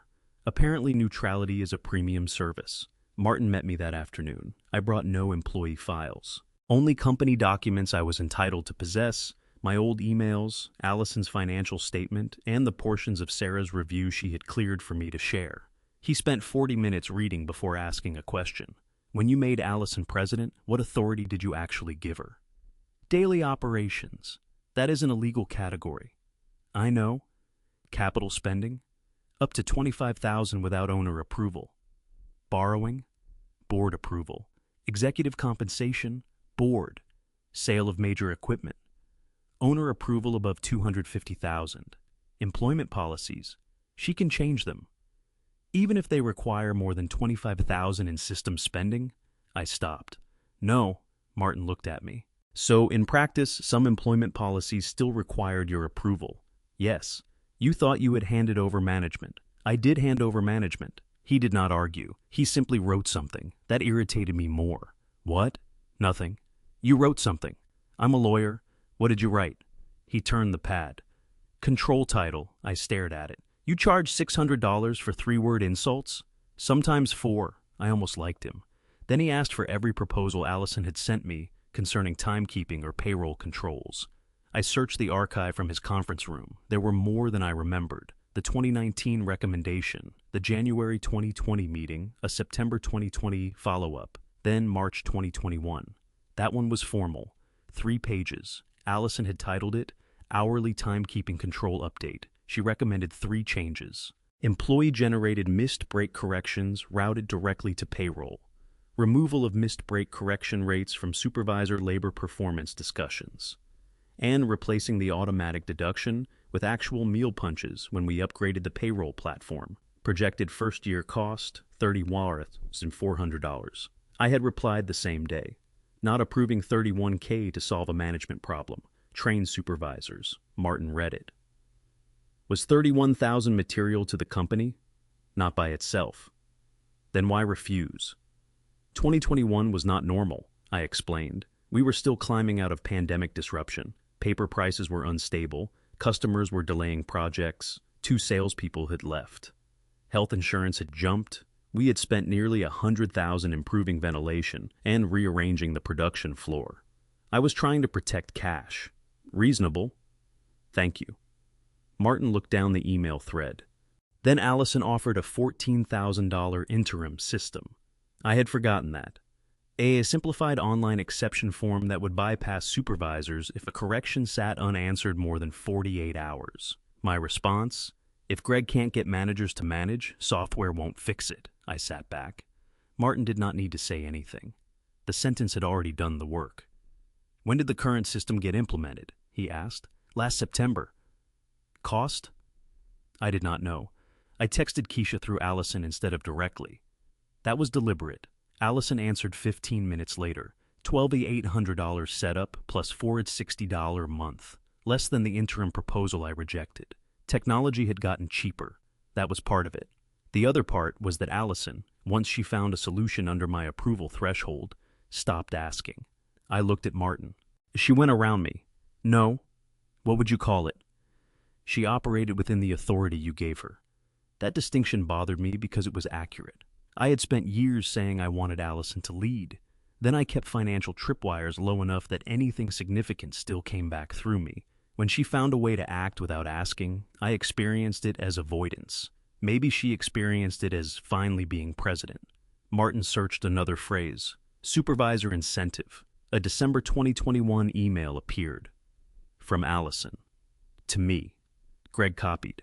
She wanted direct labor percentage removed from the supervisor bonus formula until payroll corrections were independently audited. Her reasoning was exactly what she told me days earlier. A supervisor should not have financial influence over whether time that increased his labor percentage was approved. Greg replied first. I think that overstates the conflict. Correct time is correct time. Supervisors are accountable for both accuracy and labor. Then me. Agree with Greg. Don't reward managers for losing control of hours. Martin looked at me. You weren't ordering denials. No. But you rejected the argument that the incentive itself could distort behavior. Yes. More than once. Yes. Why? I thought about it. Not the legal answer. The real one. Because I had managed people for 30 years. And I believed good managers could separate two responsibilities. Pay people accurately and control labor. Yes. Can they? Some. That wasn't the question. I looked at him. Yes, they can. But did yours? That was the problem. I had answered a system question with a character answer. Good managers should behave correctly. Therefore, redesigning the system felt unnecessary. But systems are not built for the best person having his best day. They are built for ordinary people under ordinary pressure. Martin closed his laptop. Your exposure is not my main concern right now. That is disappointing given what you cost. My concern is how you approach the next 10 days.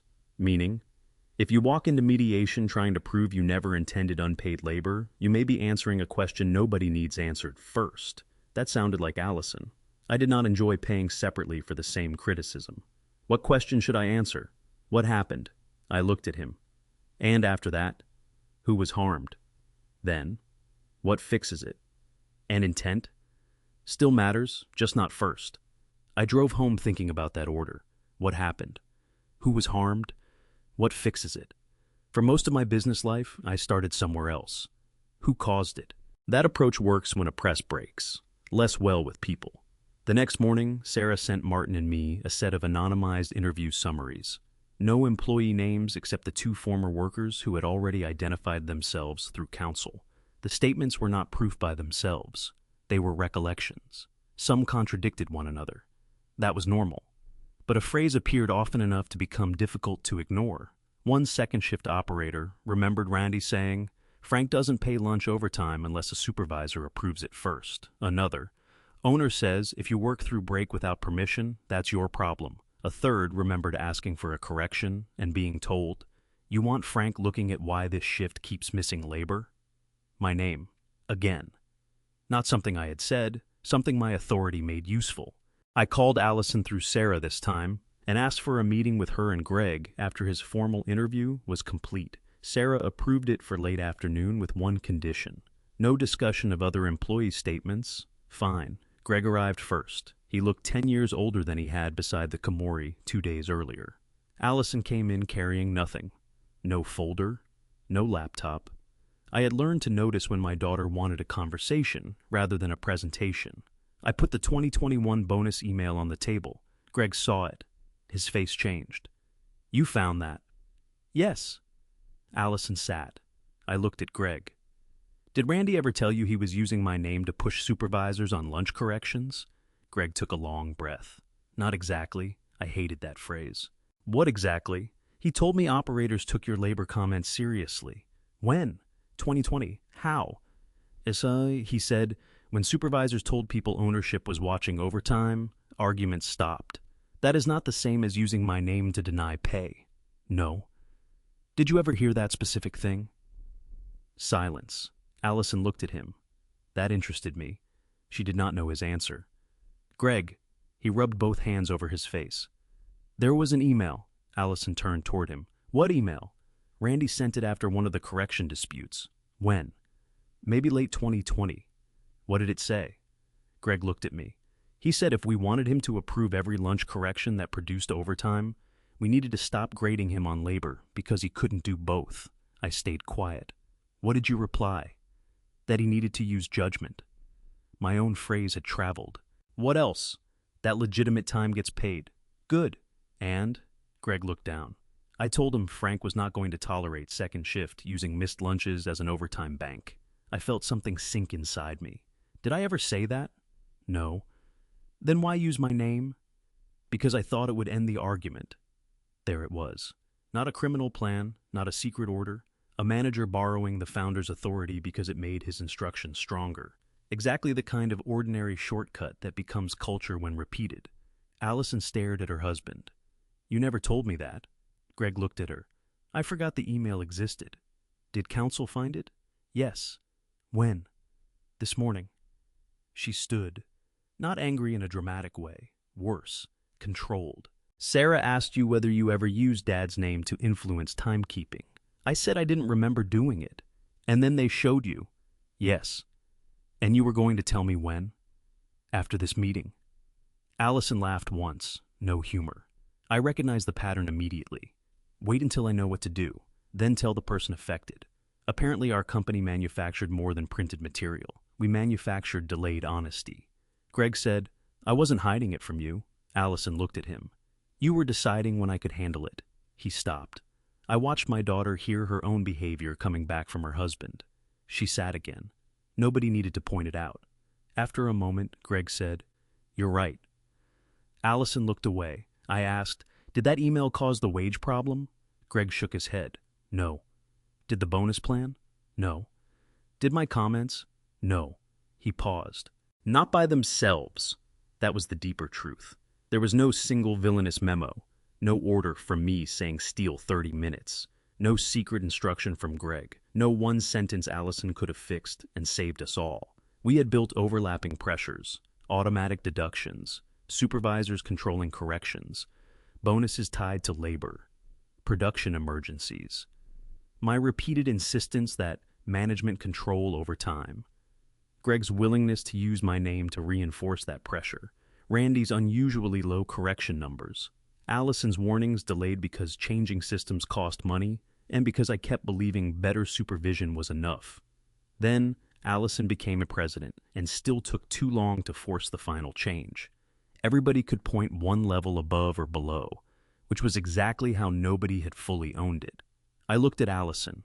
Were you protecting Greg from me? No, I believed her. Were you protecting yourself? Some. From what? She took her time. From hearing you say we were overreacting again. That hurt. Not because she raised her voice. She did not. I knew if I came to you in March with 2 former employees, old correction reports, and no final numbers, you would want proof before we changed anything. That is not unreasonable. No. She looked at me. But I had already spent years proving the system was risky. I had no answer. Then she said the part that changed what the hidden folder meant to me. I wasn't afraid you would cover anything up. I looked at her. I was afraid you would make the investigation about proving you were a good man. The words landed harder than any demand letter. Allison's eyes filled. And Dad, I know you are. She swallowed.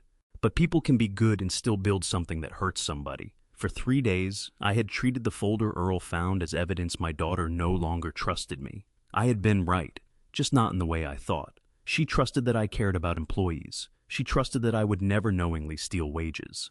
What she did not trust was my ability to hear that the company I built had failed people without first defending what I meant. And sitting there with my own emails, Greg's borrowed authority, and 7 years of delayed fixes spread across the table, I could no longer say her fear had come from nowhere. She had been right about one thing. I had spent the first 2 days trying to prove I was not the kind of man who would knowingly let employees work without pay. The problem was, nobody important had accused me of being that man yet. They were asking whether the system I controlled allowed it to happen anyway. There was a difference. I went home earlier than usual. Diane found me on the back porch with the legal pad closed beside me. You look terrible. Thank you. You know what I mean? Yes. She sat. I told her what Allison had said. Not every privileged detail. Enough. The bonus plans, the repeated recommendations I had delayed. Greg using my name because it made supervisors listen. Randy apparently using that same authority farther down the chain. When I finished, Diane said, "What are you going to do?" I don't know. That's probably healthier than your usual answer. I looked across the yard. For 34 years, Mercer Print and Mail had been the evidence I used when I needed to believe I had done something worthwhile. Not the only evidence, but a big piece. We paid people through recessions, helped employees with emergency loans, covered part of insurance increases during years when the company could barely afford it. When a press operator named Eddie Ramos had a stroke at 51, we kept his health coverage active until his disability benefits started. I remembered those things easily, maybe too easily. Good memories make useful shields. Diane said, "You're doing it again." "What?" "Listing evidence for the defense." I looked at her. I didn't say anything. "You didn't have to." Marriage, very efficient. The next morning, Allison called before I reached the plant. Sarah found another document. I stopped with my hand on the garage door. "What?" "An email." "Mine?" "Yes." Her voice sounded different, not angry, almost reluctant. "When?" "March 2020. I closed my eyes. "Send it.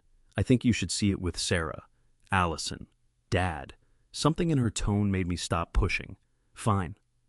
I was in Sarah Feldman's office 40 minutes later. Martin joined by phone. Allison sat beside me. Sarah placed 2 printed emails on the table. The first was from Leonard Bates, to me. March 23, 2020. Subject: second shift lunch correction. I remembered none of it. I began reading. "Frank, I hate bothering you directly, but I've tried Randy and Greg in payroll. We worked through most of lunch Friday because the Baxter job was behind. Randy told us not to submit the overtime because nobody approved working through break. The press couldn't stop where we were without wasting sheets. This has happened before. I don't care about $12 or $15 by itself. I care that every time we do what production needs, we have to argue afterward to get the time back." I stopped, then continued. "Randy keeps saying you're tired of second shift using lunch to pad overtime. I don't know if you actually said that. If you did, I think you should know that isn't what's happening." My chest tightened. There it was. Not management notes, not Marlene paraphrasing a conversation. An employee had put the problem directly in front of me. He had even warned me someone was using my name. "What did I do?" I asked. Sarah pointed to the second page. My response had been sent 17 minutes later, not to Lenny, to Greg. Subject: FW. Second shift lunch correction. My message contained one line. "Please handle this with Randy. I can't referee individual time cards every time production and payroll disagree. Make sure legitimate time gets paid." I read it twice, then a third time. The sentence contained the defense and the failure together. Make sure legitimate time gets paid. Good instruction. I can't referee individual time cards. Also, reasonable. Until you remembered the employee was not asking me to referee one time card. He was telling me it kept happening. "Did Greg answer him?" I asked. Sarah said, "Not that we have found." "Allison?" "No." "Payroll?" "The correction for that Friday was eventually paid." "That Friday?" "Yes." "What about the pattern?" Sarah did not answer. She did not need to. I looked at Allison. "When did you find this?" "March. This year?" "Yes." "The beginning of the review?" "Yes." "What did you think when you read it?" She looked down. "That you knew." The answer hurt because it was reasonable. "You thought I knowingly allowed people to be shorted.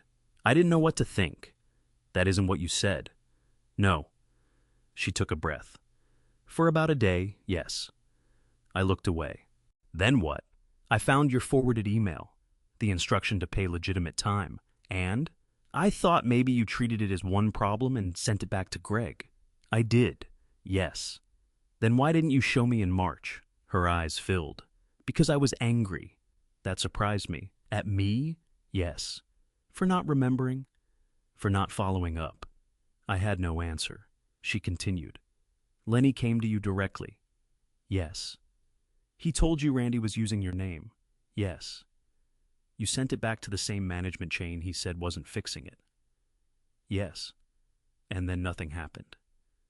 The one correction was paid. "Dad." "I know." I did. That was the point. The correction was not the complaint. The complaint was a system that made employees repeatedly prove they deserved money for time the company had already taken from them. I had solved Friday, not the pattern. Sarah slid another paper toward me. An email from Lenny 13 days later, again to me. "Frank, just following up. Payroll fixed the last one. I'm asking about the larger issue. Randy told us again yesterday that if lunch isn't approved before we work it, we may not get paid for it. I don't think that's right. No response from me. Nothing forwarded, nothing. Why didn't I answer? I asked. Nobody could answer. I searched the date.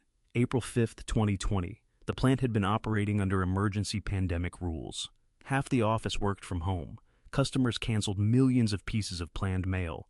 We were trying to understand federal loan programs. An employee's spouse had tested positive. We had temperature checks at the door and tape on the floor marking 6 feet because nobody knew what else to do.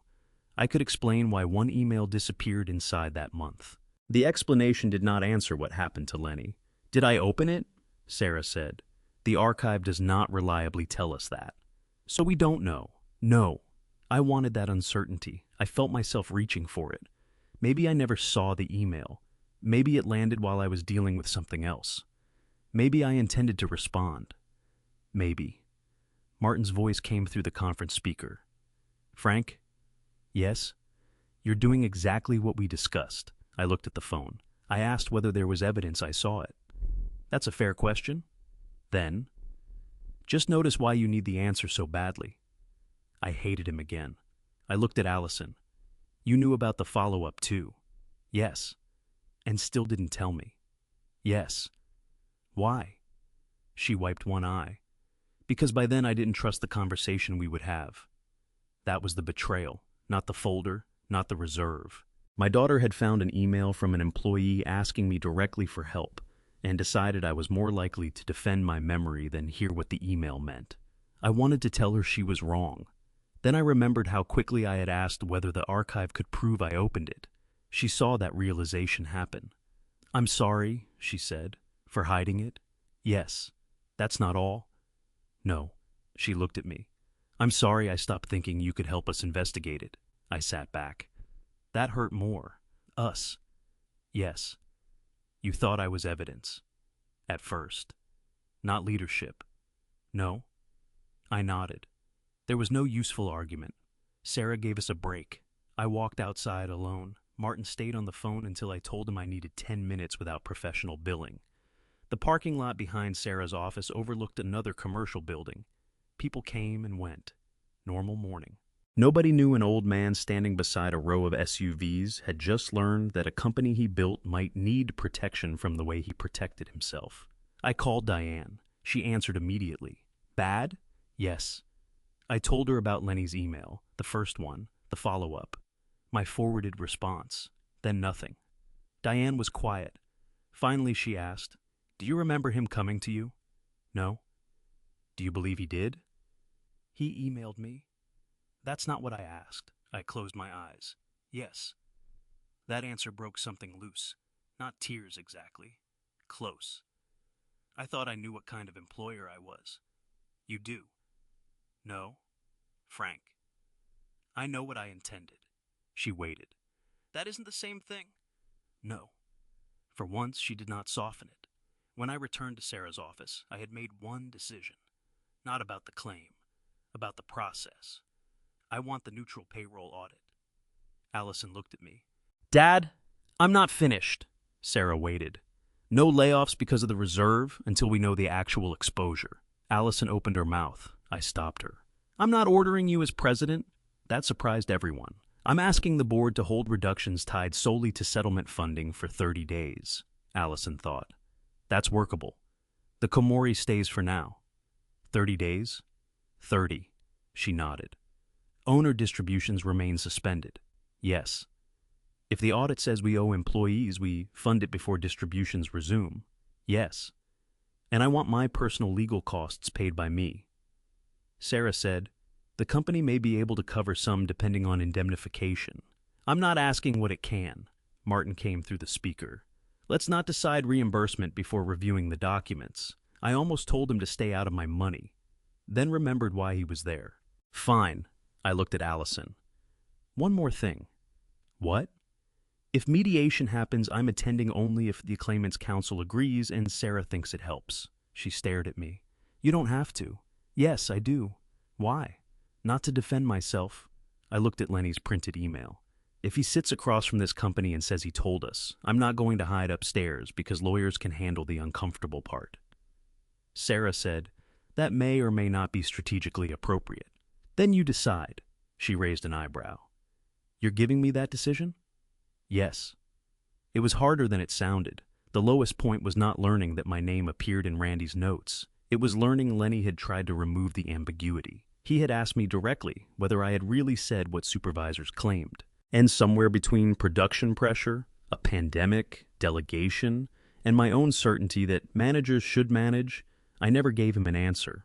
That afternoon I went to the plant but did not enter the production floor. I sat in my old office. Earl Watkins knocked around 6. "You staying late?" "For a while." He looked toward the bottom drawer. "Everything okay with that folder?" "No." His face fell. "You in trouble?" "Maybe." "I shouldn't have given it to you." I almost laughed. "No, Earl."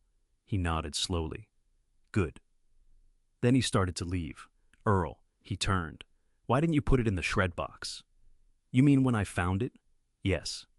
He thought like the answer should have been obvious. "It had your name on it." "That all?" "No." "What else?" He rested one hand on his cleaning cart.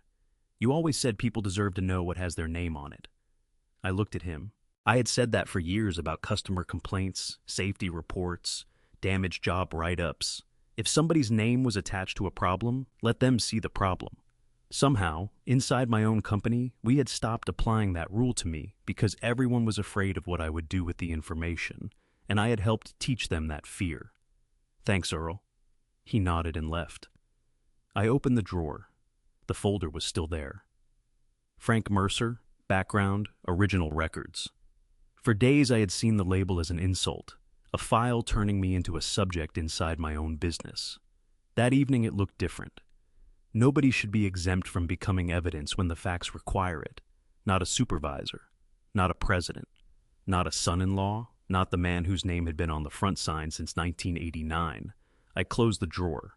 Then I emailed Sarah, Allison, Martin, and our CPA one sentence. If the records show we owe people, calculate it honestly, before anyone calculates what story makes management look best. I stared at the message before sending it. No defense, no explanation, no argument about intent. Then I hit send. For the first time since Allison told me the business was losing money, I knew exactly what I wanted to protect. Not my name, not the press, not even ownership control. The first thing we had to protect was the chance to tell 62 current employees and however many former ones that when Mercer Print and Mail finally found time it should have paid, nobody in my family would make that time disappear again. The neutral auditor arrived Monday morning. Her name was Denise Holloway. She was an accountant, not a lawyer, which I liked until she spent 15 minutes explaining why that did not make her cheaper. Claimant's counsel had approved her firm. Sarah had approved her. Martin had approved her.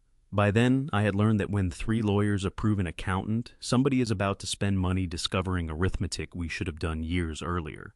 Denise asked for 6 things first: raw time punches, payroll exports, press and equipment logs, meal correction records, supervisor schedules, and every version of the incentive plans from 2018 forward. She did not ask for opinions. That was refreshing. For 10 days, nobody in the family touched the analysis. Not me, not Allison, not Greg. Even Keisha routed questions through Denise's team instead of interpreting anything herself. I kept my promise. No calls to former employees, no conversations with Randy, no wandering onto second shift, asking whether people remembered lunch 6 years earlier. It was one of the hardest useful things I did all month. The preliminary results came back on a Thursday. We met at Mercer. Denise took the same chair Allison had used when she showed me the $184,120 loss. She connected her laptop to the conference room screen. First, she said, "This is not a finding that every discrepancy equals unpaid wages. Good start. Second, time records alone cannot tell us whether every missed meal period involved work. Also good. Third, the records do show a pattern that requires explanation. Less good." She displayed a chart. First shift, second shift.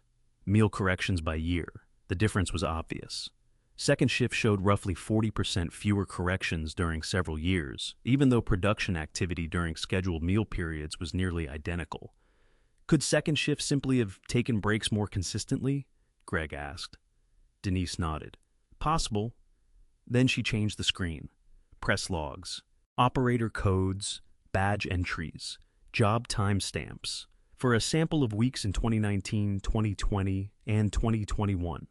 Second shift employees were actively producing work during automatically deducted meal periods almost as often as first shift. But first shift received more corrections afterward. Greg sat back. Allison did not move. I asked, "How much money?" "Documented with high confidence?" "Yes." Denise put up another number.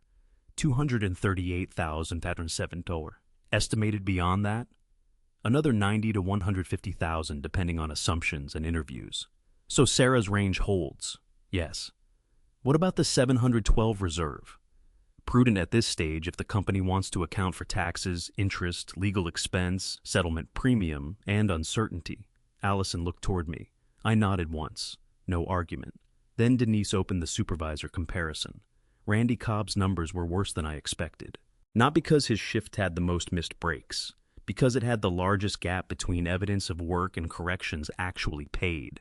Could he have been unaware? I asked. Denise looked at Sarah. Sarah said, "We have additional documents." A packet went around the table. The first page was an email from Randy to Greg in September 2020. "If operators work through lunch without getting approval first, I'm not sending corrections every time. Otherwise they learn there's no reason to stay on schedule." Greg's reply was already in the file. "Legitimate time must be paid. Discipline unauthorized work separately." Good. Then Randy answered, "Understood. But if payroll fixes everyone after the fact, my labor number gets killed. Need one rule." No reply followed. I looked at Greg. "Why no answer?" He stared at the page. "I don't know," Allison asked. "Did you speak to him?" "I probably did." "Probably." "I don't remember." Nobody rescued him. The next document was from 2021. Randy to another supervisor. "Don't encourage corrections unless somebody was specifically told to stay working. Frank wants labor controlled, and Greg is watching percentages. My name again." Sarah said, "We found similar language in 2 additional messages. Did I ever give him that rule? No evidence of that. Did Greg? No evidence of that either." Greg looked almost relieved. I was not. The absence of an explicit order did not make those messages harmless. Randy had taken general pressure from above and converted it into a narrower rule that made some employees less likely to be paid unless a supervisor had approved the work before it happened. Denise continued, "But Randy is not the entire issue. That mattered. 2 other supervisors had smaller discrepancies. One had corrected them after payroll follow-up. Another had inconsistent records during 2020. The system allowed too much discretion everywhere. Randy appeared to have used that discretion most aggressively. The problem was not one dishonest foreman secretly defeating an otherwise perfect process. The process itself made the wrong behavior easy. I asked the question I had avoided all week. What about after Allison became president? Denise changed the date range. Discrepancies dropped. Not disappeared. Dropped.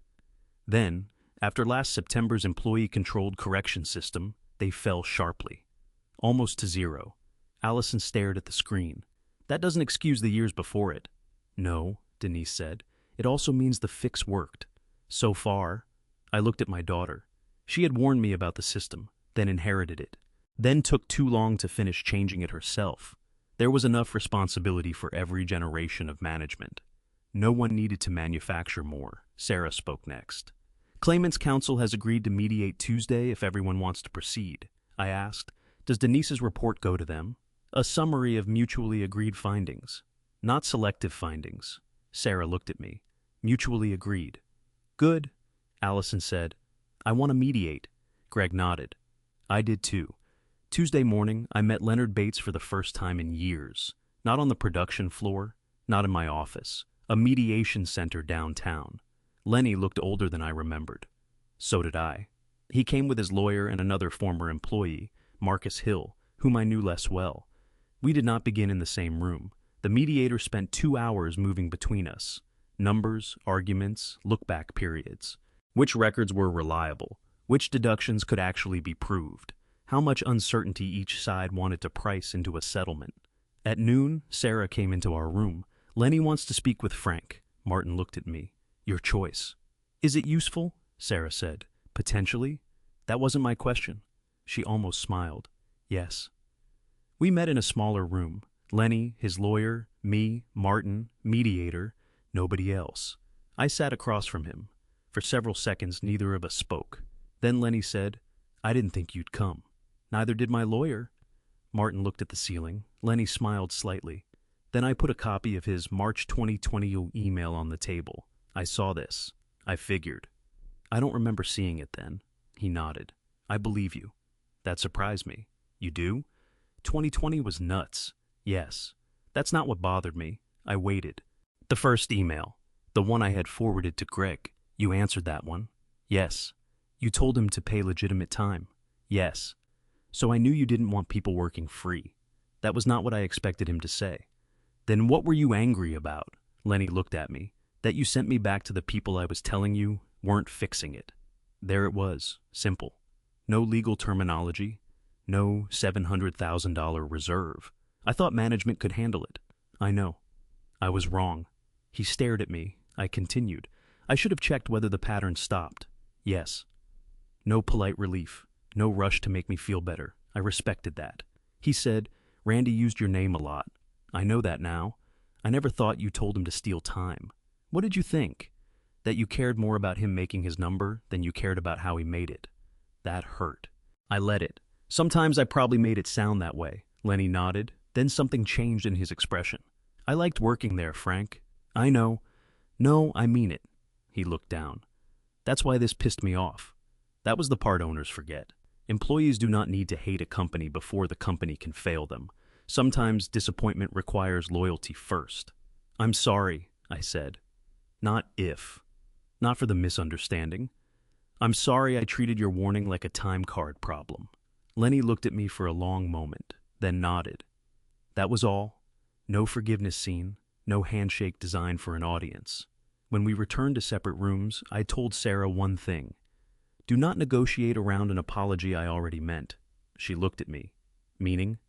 If we owe wages, pay wages. If there's a reasonable settlement premium for uncertainty and delay, price it honestly. Don't offer less because I spoke to him. She nodded. By 6:15, we had an agreement in principle, $486,000 total, to resolve the identified wage claims and create a supervised process for other eligible employees in the agreed period.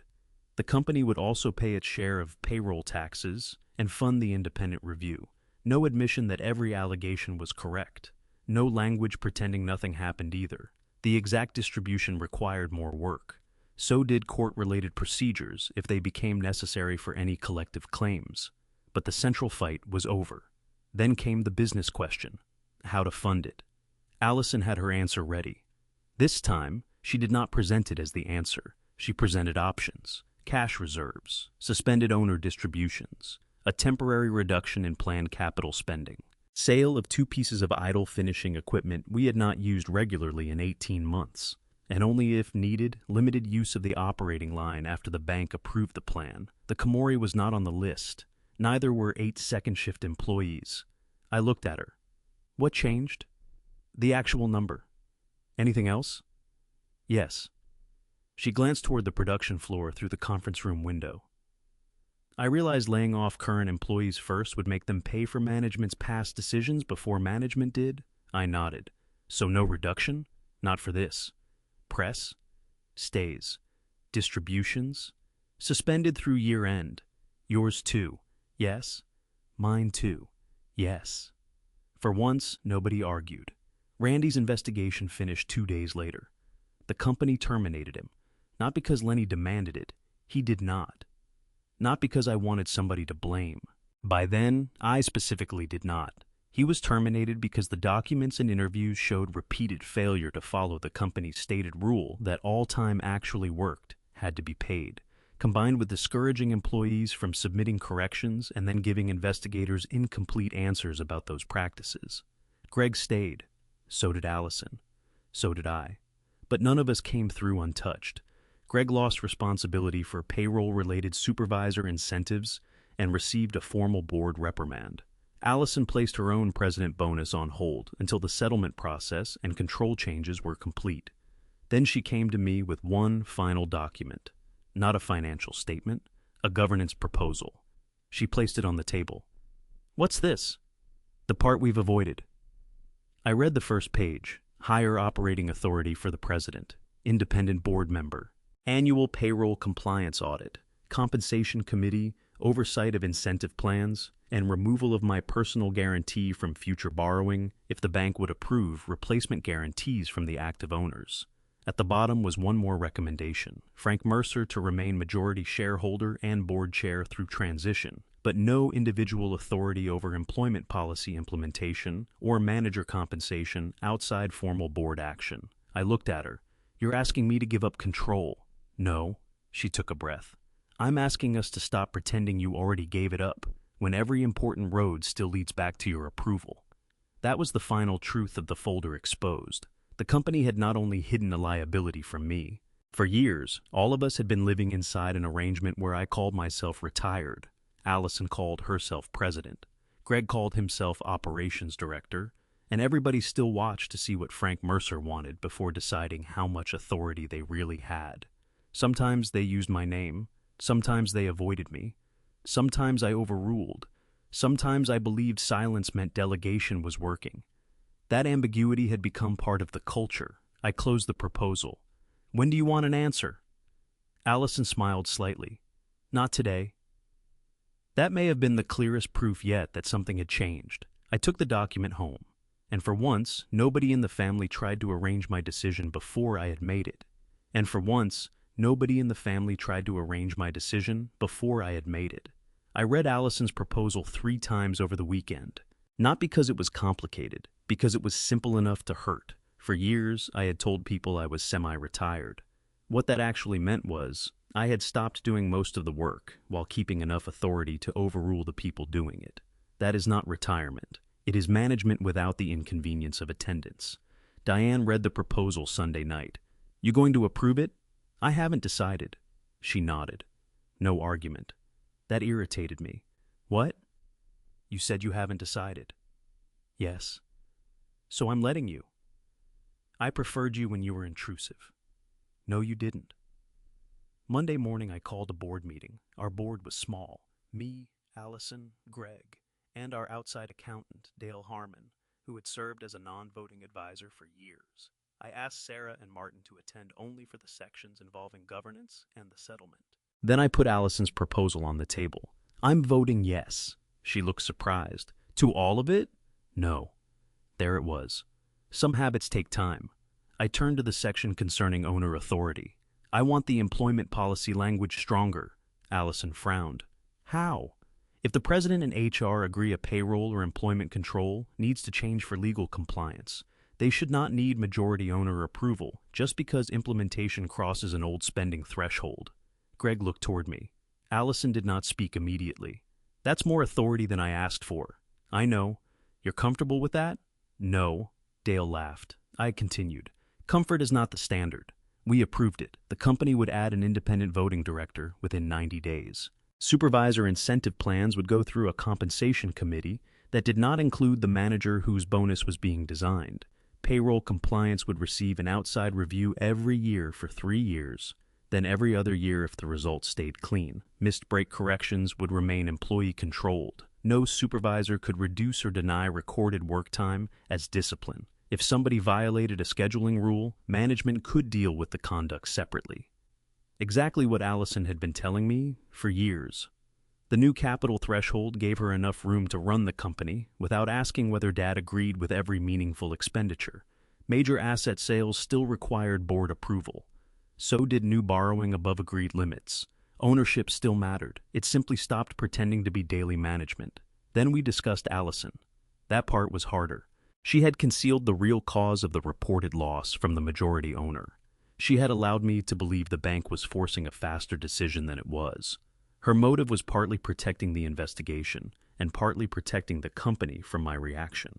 Neither erased the deception. I said, if an unrelated president did that, what would the board do? Nobody answered. I looked at Dale. He sighed. Formal reprimand, reporting controls, maybe compensation consequence depending on intent and damage. Allison said, do it. I looked at her. You don't have to volunteer. Yes, I do. So the minutes recorded it. Formal board reprimand for incomplete disclosure to ownership regarding a material legal reserve and related capital decisions. Her annual incentive remained suspended, not forever, until the settlement obligations were funded and the new controls operated successfully through 2 quarterly reviews. Greg's reprimand stayed too. Mine was different. You cannot meaningfully reprimand the man who controls the vote unless he agrees the reprimand matters. So I wrote my own resolution. It stated that I had repeatedly delayed reasonable timekeeping control recommendations, approved incentive structures that created avoidable conflicts, and failed to follow up after receiving direct employee concerns. Dale read it. You know nobody asked you to put that in the minutes. I know. Your lawyer comfortable? Martin said. Comfortable is not the word I'd use. I almost smiled. Sarah had reviewed the wording, so I did not accidentally turn a governance record into a legal confession broader than the facts supported. The resolution stayed. Not because I wanted future generations discovering a document proving Frank Mercer was noble enough to blame himself, because the record had spent years showing what management wanted people to know. It needed one page showing what management finally learned. The settlement was funded without selling the Komori. We sold an old UV coater that had become mostly storage space and a finishing line we had not run regularly since before COVID. Owner distribution stopped for 8 months. That cost me money. It cost Allison money too. Greg's household felt it because Allison's distributions were part of their long-term planning. Nobody starved. Nobody lost a home. We simply had less money because the company had obligations more important than paying owners first. The operating line remained available, but we barely touched it. The bank eventually replaced my personal guarantee with guarantees tied to active ownership and company collateral. When Mark Talbot sent the release letter, I printed it. 34 years after signing my first business guarantee, I was no longer personally backing Mercer Print and Mail's debt. I expected to feel relieved. Mostly I felt unnecessary. That surprised me. I told Diane. She said, maybe unnecessary is what successful retirement feels like. Terrible marketing. You'll survive. The employee process took months. Eligible former and current employees received notices explaining the review and how to submit claims or questions. Not everybody believed the calculations. Some challenged them. A few were right. Denise's firm corrected those. Some employees received small amounts. Others received several $1,000s. The total cost, including taxes, administration, legal fees, and the settlement fund, came in below Allison's original reserve. We reversed the unused balance only after Sarah and Dale agreed the remaining exposure was properly accounted for. That quarter, the company reported a profit again. Not because we fixed the business, because the business had never stopped making money in the way Allison first let me believe. One afternoon, she brought me the final management statement. Operating profit, settlement costs separated, cash stable, no press sale, no layoffs tied to the wage issue. She put it on my desk. This one tells you why. I looked at her. That joke cost $700,000. Closer to $6 after everything. Much funnier. She smiled, then became serious. I am sorry. I know. No. She sat. I'm sorry I decided you couldn't be trusted with the whole problem. I waited. I still think you would have interfered. I did interfere. Yes. I called Marlene. Yes. Made things harder. Yes. Anything else you'd like to enjoy? No. She smiled slightly. Then said, I should have told you and put boundaries around your involvement instead of using incomplete information to control you. That was the apology I needed. Not because it made her wrong about me, because it acknowledged that being right about somebody's likely reaction does not give you ownership over his decision. I'm sorry too. For what? Making it reasonable for you to think telling me the truth would become another management problem. Her eyes filled. We did not hug. We were in an office at 3 in the afternoon. Real reconciliation does not always require body contact. Sometimes two people simply stop defending the same old positions. Greg and I took longer, not because I believed he intentionally cheated employees, I did not, because hearing that he had used my name to pressure managers changed how I remembered our working relationship. One day, months later, we were standing beside the Komori while a mechanic replaced a worn roller. Greg said, I shouldn't have used you like that. Like what? Authority I could borrow when my own explanation wasn't getting the result I wanted. I looked at him. That sounds rehearsed. Counseling. You and Allison? No. Management coach. Cheaper? No. We both laughed. Then he said, I'm sorry. I know. I mean it. I know that too. We moved on. Randy never returned. I heard he found another production job south of Indianapolis. I did not call the employer, did not warn anybody, did not try to ruin him, His choices had already cost him the position he held with us. That was enough. Lenny received his payment through the settlement process. Months later, a Christmas card arrived at the office. No dramatic message, just a photograph of his family and one handwritten line inside. "Thanks for finally listening. I kept it. Not on the wall. In my desk." Earl Watkins was the one who gave me my last lesson. It happened almost a year after he pulled the folder from the trash. By then, I was only coming into the plant 1 day a week, sometimes less. My old office had finally become a meeting room. That had been Allison's idea years earlier. This time, I agreed. Earl found me clearing the last drawer. "You moving out, apparently, Ms. Mercer Wynne? Do not phrase it that way." He smiled. At the bottom was the manila folder, the original one. Frank Mercer. Background: Original Records Counsel had retained the official record. This was the duplicate Earl had rescued. I held it up. "Remember this?" "Yes, sir." "You know how much trouble this caused?" His face fell. Then I smiled. "Good trouble." He relaxed. "You throwing it away?" I looked toward the shred bin, then at him. "No." I placed it inside a larger archive box with the other management review materials. Not mine, not Allison's, not Greg's, the company's. The label on the box read, "Timekeeping Review, Retain." Earl lifted it onto his cart. "Where?" "Records room." "Not trash?" "Definitely not trash."